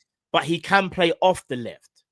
He will be, and he will cut inside. Then you've got Dom in the 10, but still covering right midfield if a move breaks. I know where that Frimpong or Bradley. So he cuts in. He has the free roles, not really on the left. I know people saying SZOBOSZLAI's not playing, but I'm not sure yet. You're right though. I need to see pre-season. Right? Yeah, I think that's the best way. I might get dropped to the bench, and it's like, boy. Because put it to you this way, I know that most of the first team wasn't back when Arne Slot took over last season, right? So ELLIOTT got a fair chunk of the pre-season minutes, and which is rightly so. In my mind, I was like, oh no, ELLIOTT must be starting. No, he wasn't. He didn't start. Sobo started, and then ELLIOTT then got injured, which then I was like, oh, maybe he only started for this game, but then, you know, the injury kind of like set our team back, or set ELLIOTT back. But now, in preseason, if I see him like over on the left and then Sobo does like he's in the 10, but then he drifts as he cuts in, I'm like, oh, so he covers that space once he drifts inside to free him up. I don't know. We have to kind of keep an eye on preseason and see what's what, man. Yeah. What's your initial thoughts? So just quickly, do you think if you had to make a guess for the second game of the season, I know you haven't seen no preseason. Yeah. So it's kind of like, all right, blindly picking. Who do you think, not what you would do, what do you think Slot will do in terms of the pivot and then the free behind the striker? It's a tough one. We're gonna need a bit of presence. You know, my boy Gravenberch has to play as well. Obviously, come on. I know, come on, they want to throw Gravenberch now, but they want to throw him out, bro. They want to drop him out. I'm not gonna lie, that is insanity to me. Yeah, that's insanity. Want to throw Gravers out. It's a tough one, but I like it. I like the fact that it's becoming harder to pick the team instead of you going, oh, that's the 11. I would probably still go with I'll go with Gravers and Mac in the 10 in the double pivot, if that's what we're going with. And then I'll definitely give Florian Wirtz the 10. Sobo would obviously have to hold the bench for this one. But okay, no, fair enough. He would come on. But then I might be, I don't know, But you're doing what you would do. I'm saying, what do you think? Right. You're asking what the gaffer would do. What do you think Slot's gonna do? Because that's my argument. Because I'm with you on that one. But I'm just thinking, I think the manager is thinking SZOBOSLAI's importance is too great for him to not be in the team right now, because the profiles we have in the DM spot are not physical. I think he'll be then Sobo and Mac in the two double pivot, because what will happen is, do you think I think because Gravers will miss the first game, I think it will work so well in that first game with Gravers and Mac in the double pivot. Interesting. I think he'll keep it the same. So that will kind of, that's giving him a blind. It's like, well, he played well in the first game, I can't drop him, kind of. Yeah, you can't take him out, and I think he'll play well. I don't know if you saw any of the last Hungary game where he played in a deep role. He was cooking. What, he really is the Hungarian Gerald. What, he's living back up to the name now. Yeah? I know, bro. I don't know if I want to compare him to Gerald. No, I'm joking, but no. Yeah, but there's high praise for him still. But before we shift the conversation, man, big up to everyone locked in. There's nearly four bills in the building, guys. We're on 180 likes. Can we try and get that 200 likes in the next couple of minutes? If you haven't liked the video yet, please do. 20 likes away from the 200, because we're going to talk about a certain player yesterday that had a debut. But I didn't watch it, so I'm going to get Matt's take. Matt did a watch along yesterday on Big Up. No. Let me correct you. It was a hate along. I have to keep it a real, bro. I have to keep it a but. It's the first time I've ever titled any video I've ever done on Big Up as a hate along. This is the first one, official. Matt. Oh, sorry, wrong picture. Actually, we'll leave that one there. Matt, talk to me, bro. Trent Alexander-Arnold debut yesterday for Real Madrid. Everyone, the world was watching, because all I saw was the Real Madrid people retweeting the lineup because Trent was in the lineup. Obviously, he's no longer our concern, Matt. But from an outsider looking in now, because we're outsiders now, we wanted to see, what's the hype, man? Let's see what'll go on. Trent, show us something. All right. So, from my perspective, from this hate along, firstly, it was just weird seeing Trent in a Real Madrid shirt. I know, obviously, like, I didn't even, with that presentation thing, obviously I didn't even really watch it. I just saw glimpses of it from Twitter where he's wearing his suit or whatever, and he's speaking in Spanish, even if he was reading the prompter, right? But this was different. This was seeing him in the shirt. And when I first saw him in the shirt, I just said, this is just weird, man. Like, this is so weird. And it took me like maybe 5 minutes to just be like, I can't believe Trent's actually not playing for Liverpool. Like, he plays for Real Madrid now. But in terms of, this is me now just being honest, like, no banter aside. I'm just going to speak now. This was me as Matt, not man like Matt. I'm just Matt now. He had a very sub-average game. I would even say he was quite poor. His defending wasn't great. On the ball, he was okay. Tried to be a bit Hollywood at times. But he got caught out a few times as well. And you can see that he was nervous. You could see that there were times when they could go at him on that side. But I think that's maybe because of the way how Valverde was playing. But he didn't have the greatest of debuts. It's not a debut where you look at and go, all right, like he was kind of cooking. It was a bit like Shirky's debut for Man City. I don't know if you saw Shirky play. Shirky didn't really do anything, really. Randers was clearly the best player in the park for me in that game.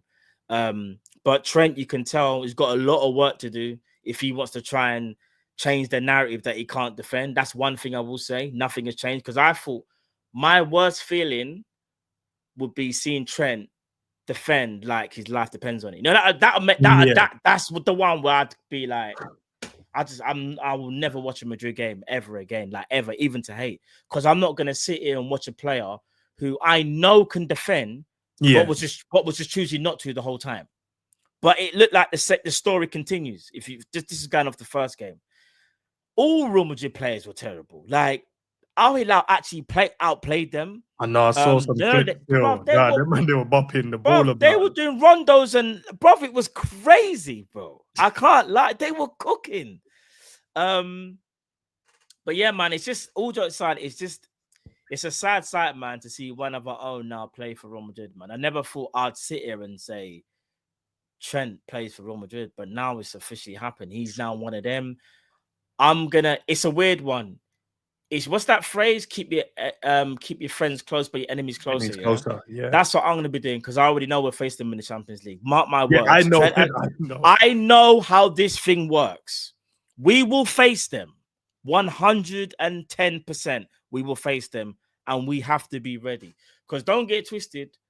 When Trent plays against us, he's gonna want to show his best foot. He's gonna want to put his best foot forward, and we've got to be ready to cook the crap out of him. I can't even lie. There's no hate from a personal. This is just football. This is just I don't want him to succeed at Real Madrid. I want him to realize he made a massive mistake, and I also want us as a fan base. We have to move on. We just have to. I know. Even me doing a hate along theoretically is not moving on, but I had to get at least that game out of the way to know that when I see him next season, I'm not gonna have that same kind of, bro, I can't believe this. Like it's out. It's done now, isn't it? It's done now. No, because I only got to saw like the comps, right? And even I was like, yo, it weren't that bad, but there was bad moments because I think he tried to, and he mentioned that in his press conference as well when he's walking past and they said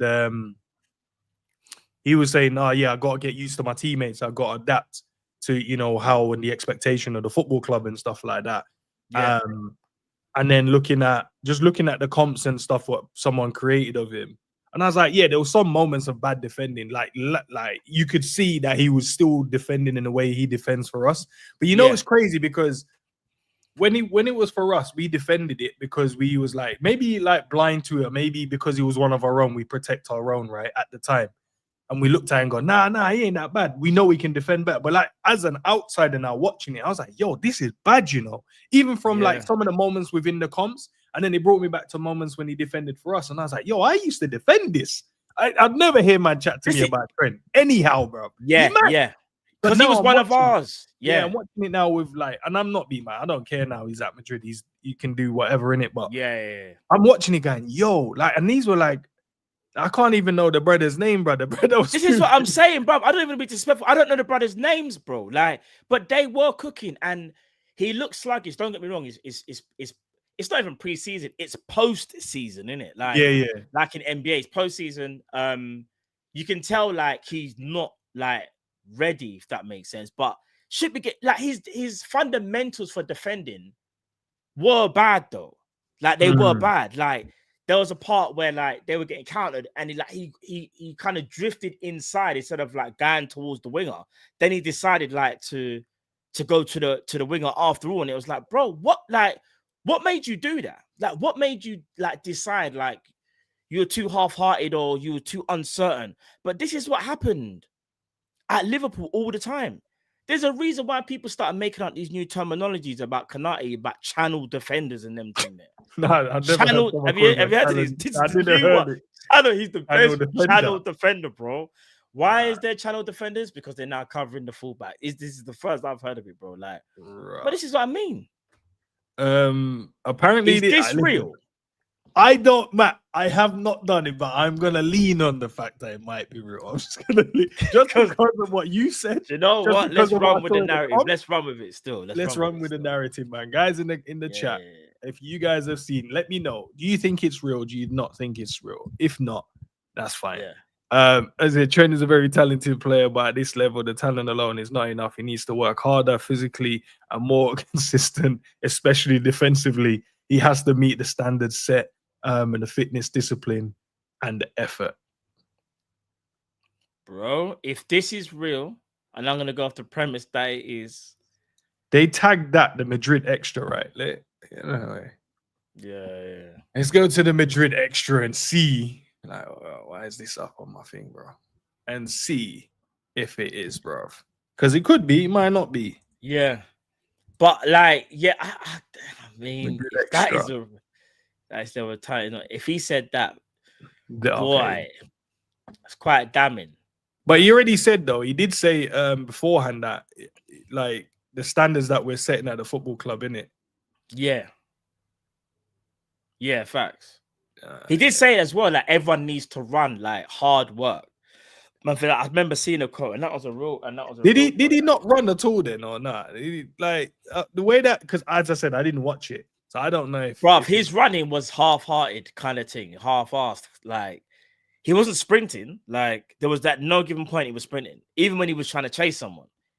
He does that. He done that little, you know, that kind of run that he does where he looks like he's trying, but like he's not really giving it 100%. He's giving it like 80% or something. Yeah, he's just doing the young little trackers. Don't really care. All right then, Matt. Let's talk about the before we head out. We'll talk about the Premier League first 5 games, man. I'm not going to ask you in terms of predictions or anything like that, but what was your first initial thought when you saw these first games, man? Were you cool, calm? I was like, raw. That was my because here's the thing. There's a story in every single. All right, so Kerkez is going back to his not going back, but playing against the old team already. Yeah, Newcastle.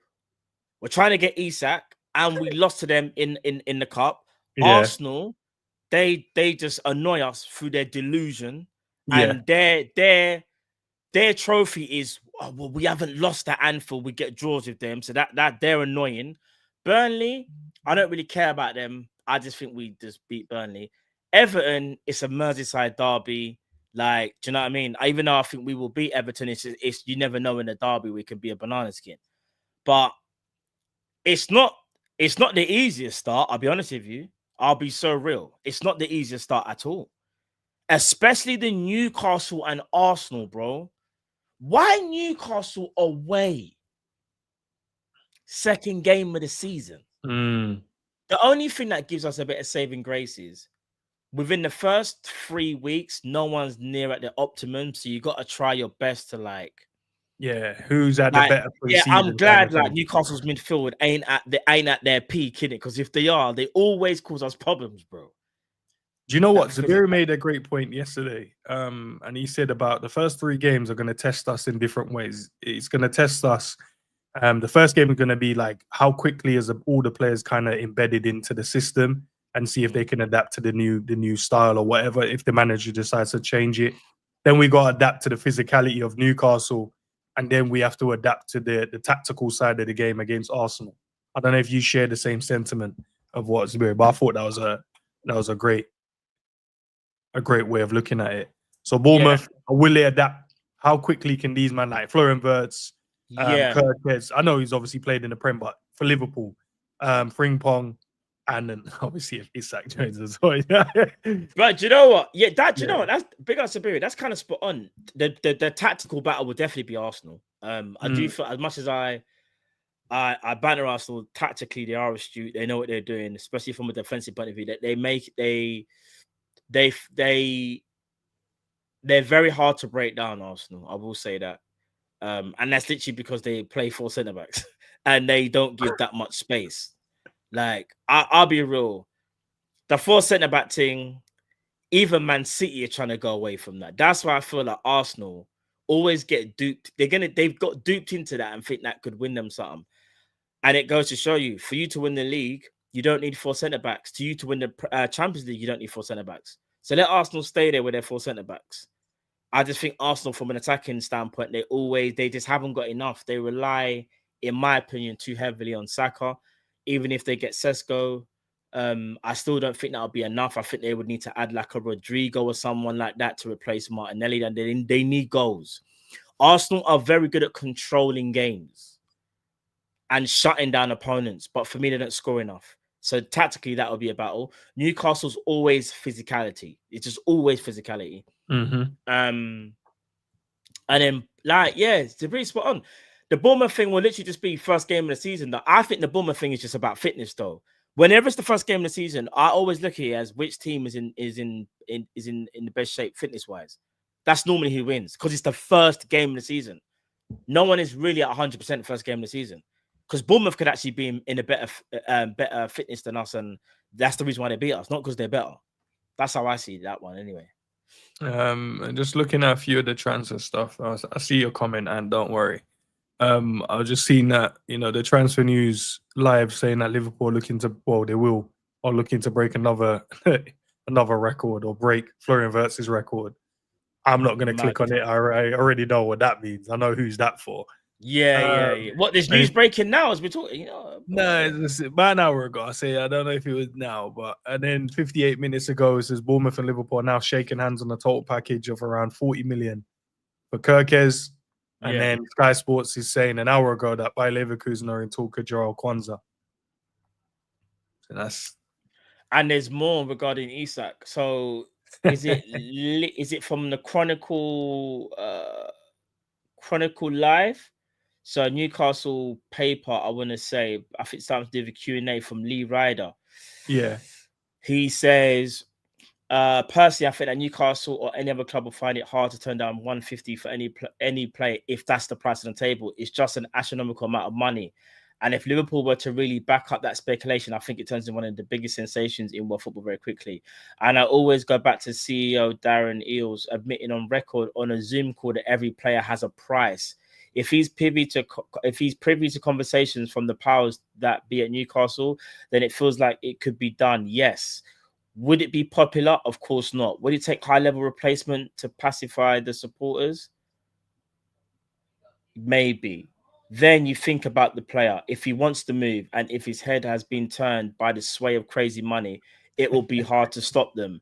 Isak's agent will be pushing for him to be on better money, but he remains under contract for 3 more years. Bruv, every single Newcastle journalist has refused to shut this down. There is a reason why. Newcastle have basically said, and remember, these people, it's like the Echo. The Echo, let's keep it a buck. The Echo have to be careful what they say sometimes, right? They are putting it out there.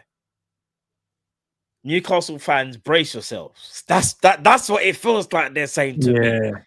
They're saying they're saying brace yourselves, because whether it's 150 or not, if Liverpool actually back up all this talk, if we back up the talk that we got the money, I think Newcastle might fold still. I think they might. That's what it sounds like. They might fold. They might fold. They're going to have to. And then the Transfer News Live saying as well, Liverpool continuing talks with Anthony Gordon from Newcastle. The player is keen on joining. And it may only happen if the Reds move DIAZ and Jota out. Dave O'Connor. Yeah. All right. So even though I don't want to see Gordon replace DIAZ, it still makes sense though, because it'll be kind of light for light, winger for winger, so to speak. But I don't see us getting Anthony Gordon if we don't sell DIAZ. I don't see that one personally. Do you think get him in and you sell Chiesa, get him in, and then he can like battle it out with Salah on the other side? He can play on the right as well. I say battle it out, but he's just playing it when Salah. Yeah, but the thing is, one thing I say about Gordon, he might not be as good as playing off the right, but he can still play off the right though. Gordon, he can. He's done it for Newcastle before. He might not be as effective. Or Shifty as right, and then Gordon and Gakpo plays left. Yeah, that could work as well, bro. That could actually work. I can't, because all right. Do you know what would be an upgrade? I hate to say it, and people won't like me saying it, because Chiesa's played no football. Realistically, getting Anthony Gordon in ahead of Chiesa would make sense as well, though. But I just don't think the two correlate in terms of game time, because I don't see where Anthony Gordon plays if we still got DIAZ and we go and get Isak. Where does he play?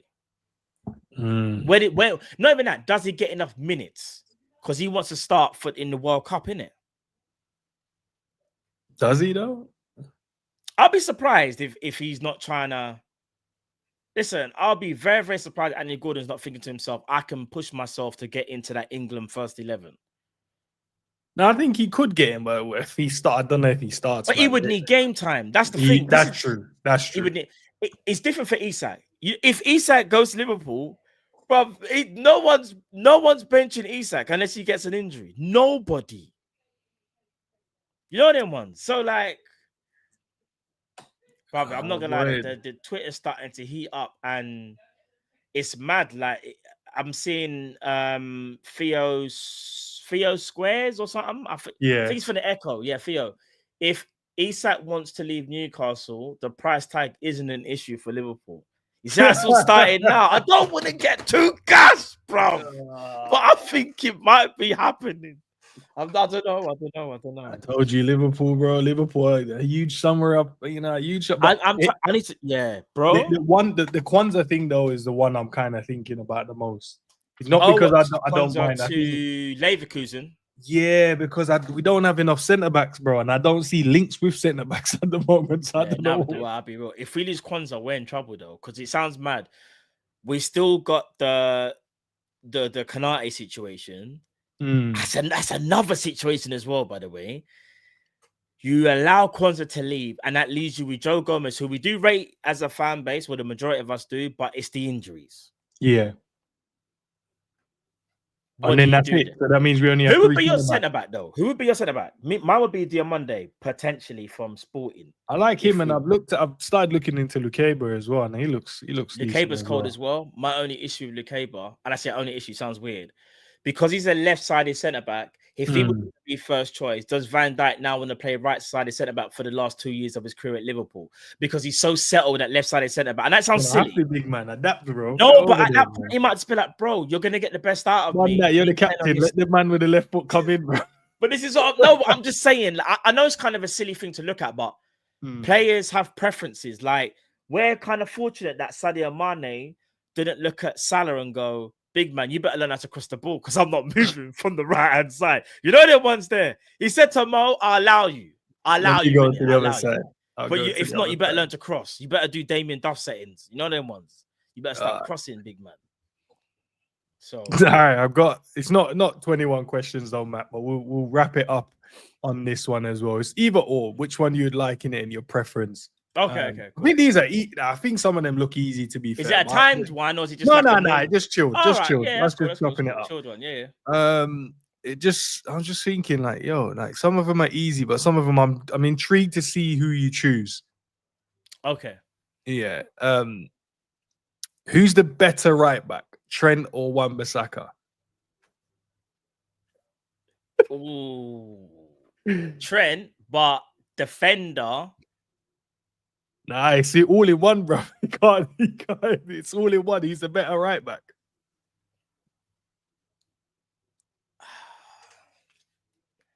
All right. What you say, Trent holding smoke now? Nah, do you know what? He's snaked us. Yeah, we'll go Wan-Bissaka, bro. I can't. Bro. We'll go Wan-Bissaka, bro. We'll go Wan-Bissaka, man. No, Jordan is all jokes aside, because the question is who's the better. Right. The thing is, Trent's a better footballer. The better defender's Wan-Bissaka. Who's the better, like, right back, bro? Who does their job the best at right back? Bro, we hate Trent now. Wan-Bissaka, I'll be shameless. I don't care. All right. Who's had a better Premier League career so far? Saka or Garnacho? What? That's what it says, bro. Who's had the better Premier League career so far? Is that even a real question? It's a question, bro. Brother, clearly it's Saka. What are we doing? Okay, why though? Why? Saka's only got one FA Cup though, isn't it? So we're not gonna do that. You want to know why? Because if we're gonna do the trophies, then we can't put Gerrard in the best Premier League midfielders in the Premier League ever. We can't do that then. We're not doing that. Who's made more of an impact for their team? Remember. All right, no. Who's that's more not vital? The question, though. No, Matt, who is more vital for their team? Not Matt. You're changing the question. Chat, you man are changing the question. The question What's the question? Who has had a better Premier League?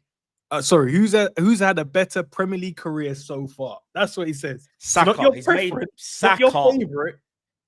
Saka. He made more of an impact. No. All jokes aside, Saka's made more of an impact though.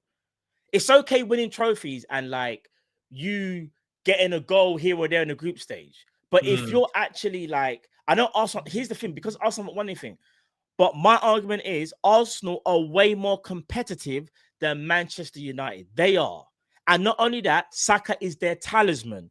Garnacho, they are trying to sell. That tells you everything. I'm not arguing, innit? I know who mine is. But I feel like I don't even, bro. I went trying to. Okay, this one's an easier one, man. Who's more clinical in front of goal, Salah or Rashford? I say, come on, man. That's what he said. The GOAT versus the PE teacher. What are we doing here? Allow me, bro. Is he still at Villa or is he back at United now? I don't even. No, I think he's. I think he's gone back to United, actually, now that you said that, you know. He might have gone back. But come on, man. Salah all day. All right, this one is... this question, it says, is Saliba better than Virgil? at the age Saliba is now than Virgil was. How old is Saliba now? 20, I want to say 22, 23. And where was Virgil at that time? Oh, flipping hell. Was Virgil at Celtic? It might have been there, to be fair, yeah. If he was at Celtic, I would still say no. And I'll tell you why. I'll never forget a game. It's going to sound weird.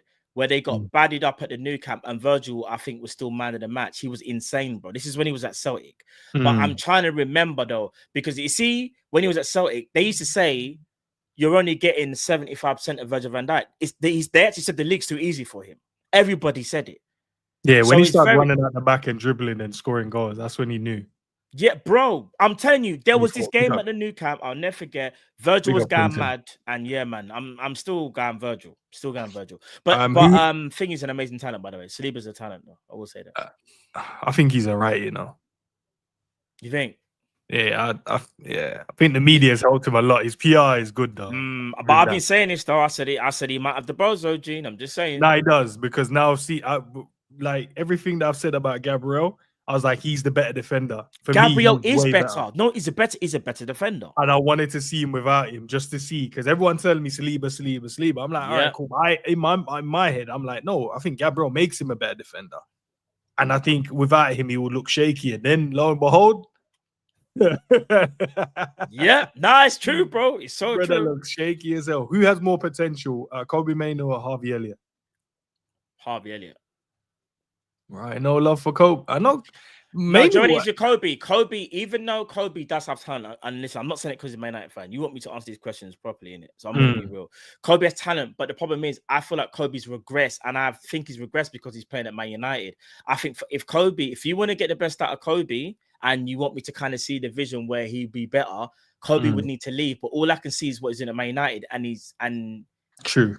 He's, you know what I'm saying? He's not doing anything. So. Who's the more completed midfielder? Bruno Fernandes or Martin Odegaard? Martin Odegaard. You think he's more complete? I think Bruno's more complete, you know, if I'm being honest. Think no. Bruno's got more X factor and will win you games. But if you're talking more complete, who can do more? Bruno can do more, bro. You're talking about long range, short range. Penalty, all right. Let's do this. Let's do this. Go on. All right, so we're gonna do midfield. Are we gonna compare them as 10s or just midfielders in your just opinion? Midfielders, because the question is who's the more complete who's a better defender? Bruno. I agree. Who's a better dribbler? Odegaard. Who's a better passer? All right, we're gonna have to split the category. No, short passer, Odegaard. Long passer, Bruno. But I think Bruno both, to be fair, because his short pass is fine, but I think he spams a lot of the long balls, though. Yeah. He spams, but he is direct. When he hits you know what it is? You might be right, and I'll tell you why. Bruno, for me, will win you games. I haven't seen that from Odegaard. As much as Bruno gives away the ball, I've seen Bruno be clutch for Man United. He's helped them win trophies, even in their worst period. And I know we do cuss him. The thing is, I just think Odegaard is a different style of player. Odegaard keeps everything probably too safe, innit? So that maybe makes him look better. But I think Odegaard, dare I say it, Odegaard might have a better footballing IQ. And the reason I say that is because if Bruno sees an opening, he thinks he can make that pass every time. Odegaard will go, I don't know if that's the right pass to make, you know. Let's retreat. And I know that sounds crazy, but sometimes retreating can sometimes be the best move. It's like chess, innit? Bruno's always trying to just like go for that home run all the time. Like, look at KDB. Like, KDB is the perfect example. People just think KDB was a spammer. KDB only spammed when he felt the time was right to spam, if that makes sense. Yeah. All right. Who's more important for their team? Declan Rice or Dominic Szoboszlai? Can't use the bias in this one. Who's more important for their team? I'd love to know. I would say Declan Rice, because I think Liverpool can win games without Szoboszlai. I don't think Arsenal can win games without Rice. So this up and coming season, we're kind of, but Szoboszlai is very, very key though.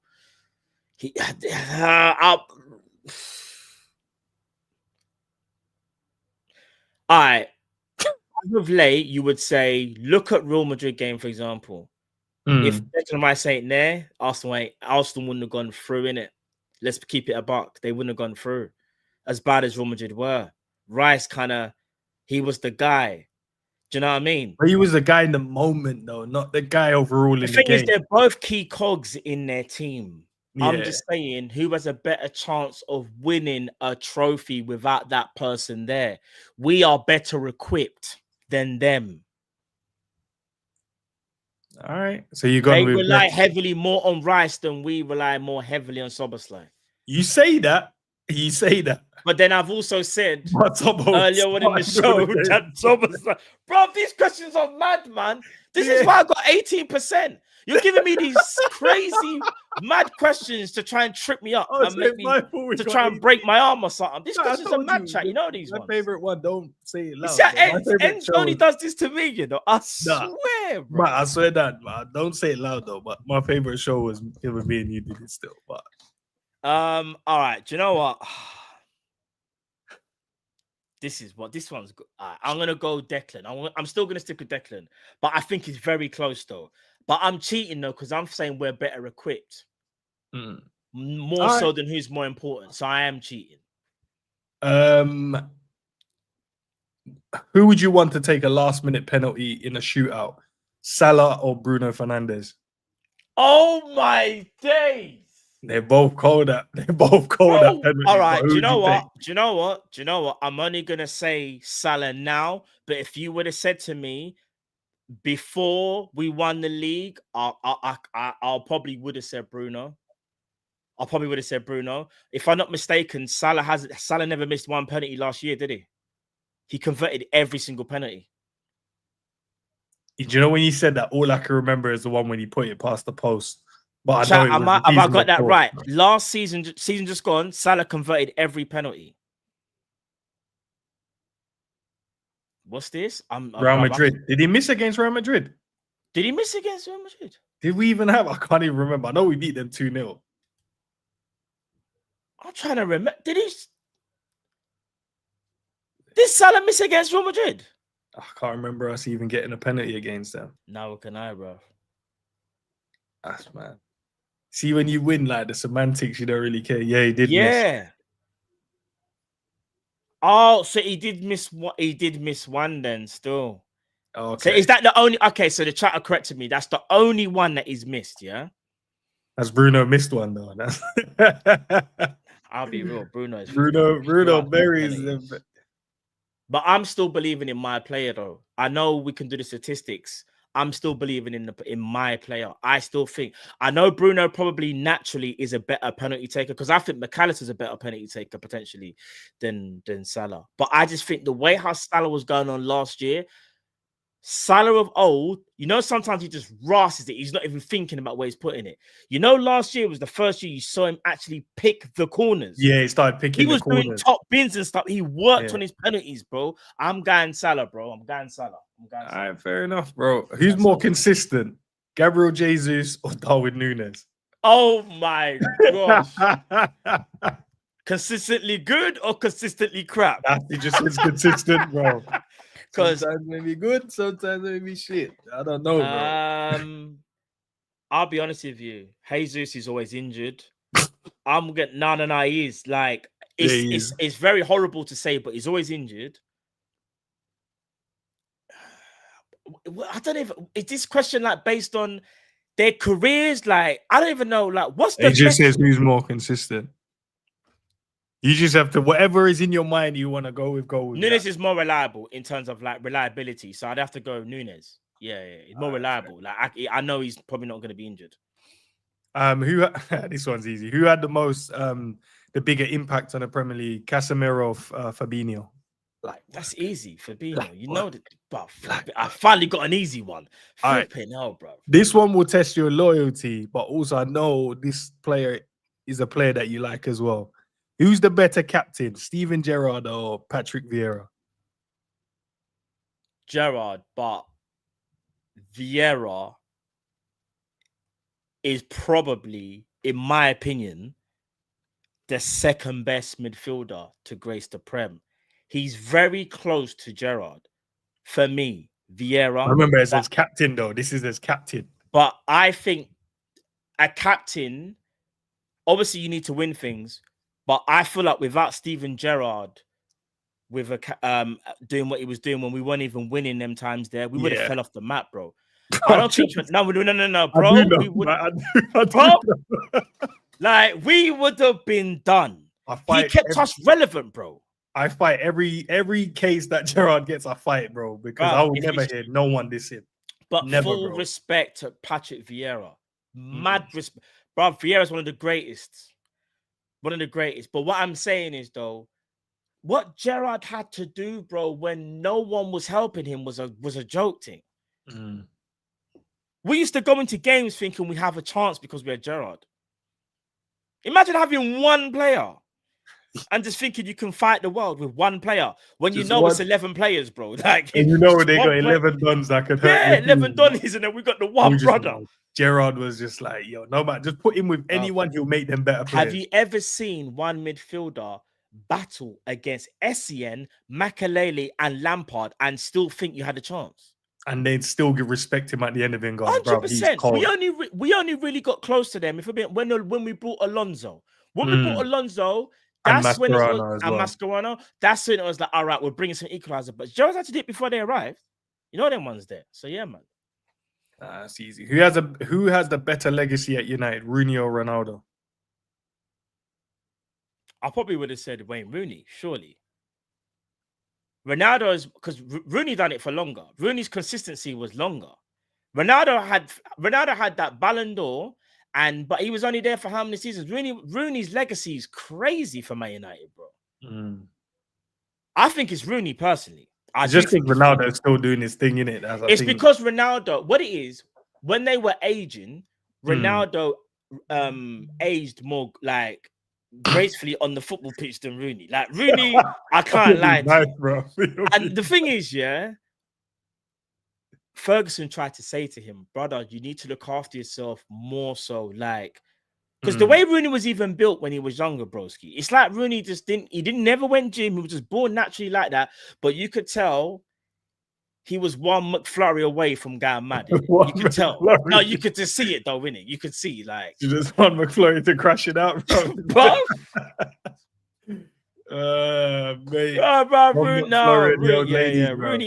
Rooney, yeah.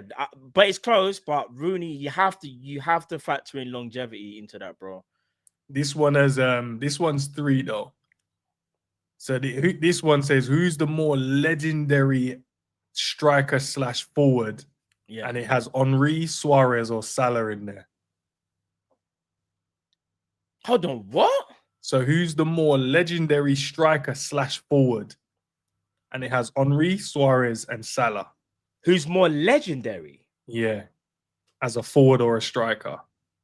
If we're talking about legend, like in the game, this is kind of cheating, but Henry is more iconic. He's the most iconic out of all of them. He's the most iconic. You have to say Henry. He is the most iconic. Like, Henry's finished playing football. Suarez is still kicking ball in America, just about. Have you seen Suarez try and run? Flipping, no, bruv. Yeah, the knees are gone, bruv. I can't even lie. And then Salah's still playing. So I hate to say it, but it is Henry. Henry is the GOAT of the Prem right now. He still is. Like, whether that conversation will change, Salah's what Salah can do is Salah's the only person that can talk to him because of his longevity and the numbers. But as things stand right now, Henry has retired, and we still talk about Henry as being the guy. He's the guy for a reason.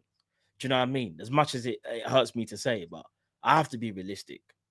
Who's the more iconic manager, Alex Ferguson or Arsene Wenger? It has to be Ferguson, you know. It's close, but 13 Prems. Yeah, winning all them Prems and Champions League is going mad. Do you know what the thing is? Even as like just from a Liverpool perspective, we always feared Man United more than Arsenal, and that rivalry as well. And in the rivalry was because they were so good. Don't get me wrong. Like in school, when I was in school, Man United and Arsenal were running things. So big up to Wenger for bringing Arsenal kind of like back onto the map and competing with Man United. Do you know what I mean? So Wenger is a legendary manager, but it's Ferguson for me. Ferguson's consistency at the top is insane. And this one's an interesting one. It's added a new player. So Florian Wirtz or Saka, who's more likely to become a Ballon d'Or contender / winner? Florian Wirtz.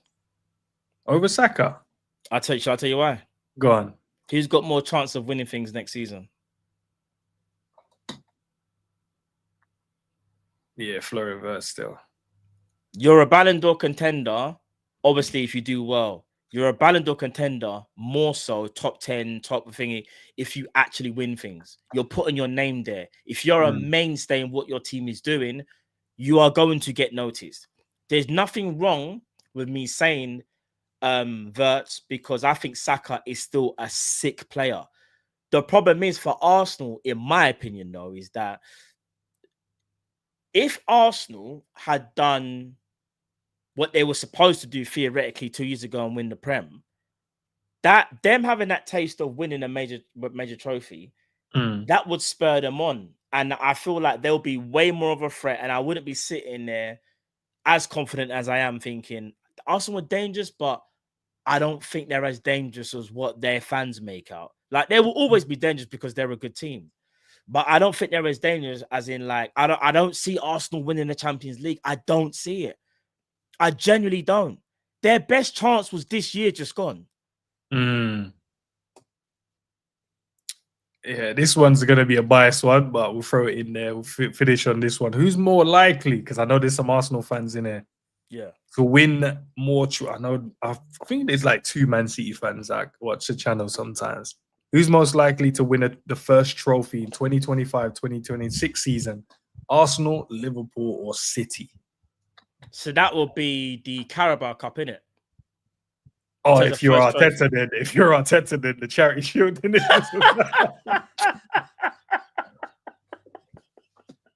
This is what I'm saying. Yeah, do you know what? If we're talking about actual trophy, like not pre-season, I think it will be out of us and City for the Carabao. That's what I think. Us and City for the Carabao.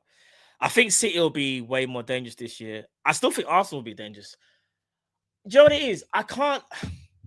Why do you think they'll be more dangerous, bro? They haven't fixed their team. They still not got what, City?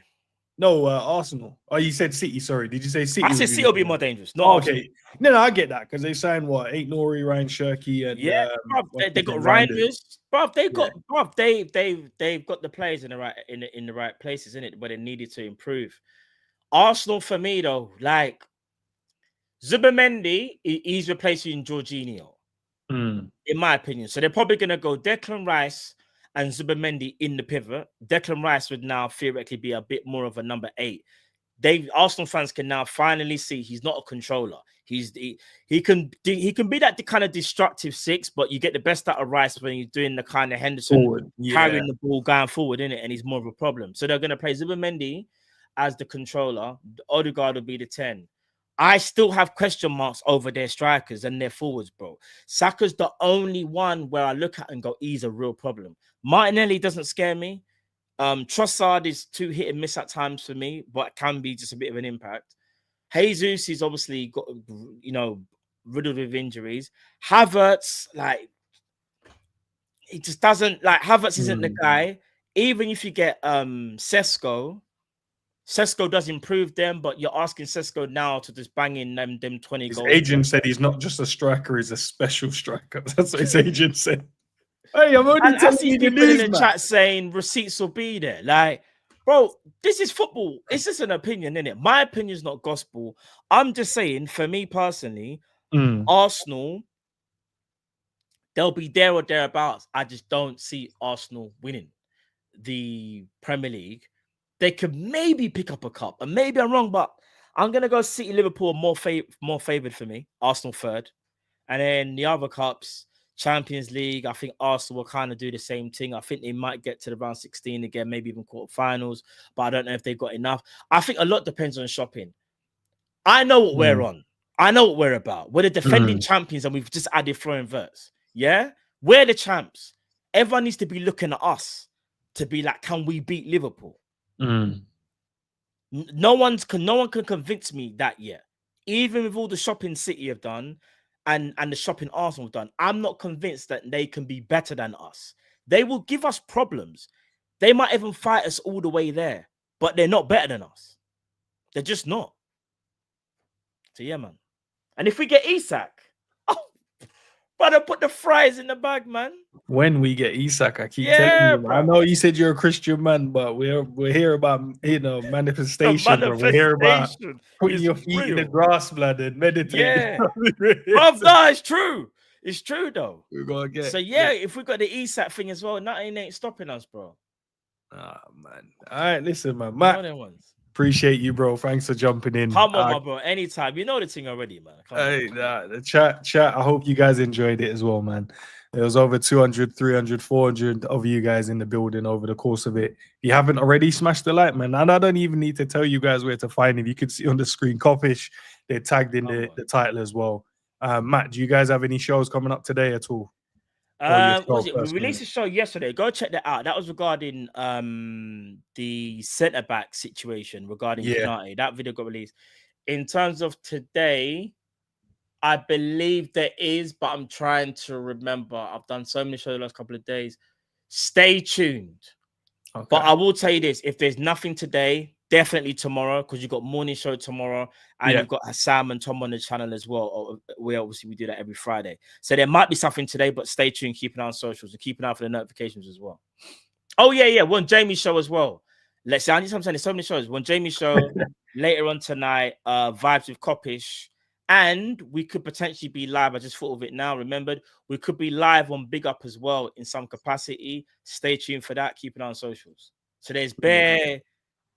I'm always about, innit? I'm always about, bro. So scraps. No quick fire today, man. Just a couple of little questions, bro. We want to keep Enzo's trying to keep it like not too, because you lot crashed it on me and said that 18%. You know, them ones there, like, you lot would have just gone mad. I don't know. I think the people had a drink before they voted, because I'm still thinking. Because I'm like, yo, why is it? I thought you would have won just one, but I thought all of them were entertaining. Yeah. But the man they gave you 18%. Bro, I don't know. Maybe I say things that's very controversial. I don't know. Maybe I'm the controversial one. You never know, innit? Nah, you need to pander more to the guys in the chat and they'll vote better, man. Nah, it's true, because I think sometimes I do like to fight the chat a bit too much. You thought but I love the chat though. Me and the chat have this banter in it. I don't mind them cussing me, and I cuss them in it. But it's love at the end of the day. It's nothing but banter. You know what I'm saying? It's nothing but vibes. I always say on my channel, when I'm on Big Up or YouTube, or when I'm doing a solo show, with me you get vibes and energy. Sometimes with me, I might not, and I can say this is what I'm saying, people. I'm real, innit? I might not be the best at articulating certain things, but I will always give you my emotion, what I really think. And it might take me 5 minutes to get there, but we get there. Yeah? All right, then. Man said, don't suck it up now. This is what I'm saying, bro. It ain't easy. Man said, I don't respect the Christmas tree. Bro, I know what that is as well. They're taking the piss, bro. Listen, I think they're taking the piss. Like, allow me, bro. Nah, man. It ain't easy. Big up the chat. It ain't easy, man. I will listen. I love to each and every one of you, man. Come on, man. Thanks, fake pundit, man. There you go. Nah, I appreciate that, Adam, man. Come on, man. There you go. You go. But no, he said Coppish. You didn't even say Matt. You know, Matt. Yeah, bro. Like, you don't know who. You don't know bro, they don't I swear they don't respect, man. I swear they're just like, he's an add-on. You know, like with the fees, he's just the add-on. He's not even the he's just the add-on, bro. That's it. He's just a part of the add-ons, bro. The add-ons. And the man said you only get added if we hit certain triggers. So if we get 500 likes and them thing there, yeah, that score of 200 goals, then we'll add that add-on if you like. You man are rude, bro. Respect, man. All right, listen. Big up to every one of you guys. As I said, smash the like. If anything else happens during the day, we'll break it. I think Drifty is going to be doing something on Big Up as well at 7 o'clock. He mentioned it to me yesterday, so If you guys haven't got big up, make sure you do. I've got it. I don't use it enough. I need to though. You need I to, need bro. to start using you it. Need to, bro. I never know what to do on there because it's mainly like watch log. I wanted to do other stuff on there, but maybe I'll figure it out. Yeah. If not, I might be back live again, maybe in a little bit, man. See what Drifty's saying. Maybe you guys get 2 for 1, but I'll see who gets more respect in it. I'll see. You'll get 1,000 people in the live. Yeah. We're like, oh yeah, Matt's gone now. Everyone thought Matt's numbers are good. Did you see Drifter? Did you see Cars? It's like, bro, these numbers are really like, yeah, what's happened to Matt's numbers though? Yeah, that's why I say, Matt, don't do it though, Matt, because I don't want you to see something that God, there's a correlation here. Don't do it. Do the next morning show, see what happens. Just bare dislikes. Yeah, bare dislikes. Not even a like, bare dislikes, you know. Oh man. All right, man. Listen, big up as always. Catch you guys in a bit. Love, man.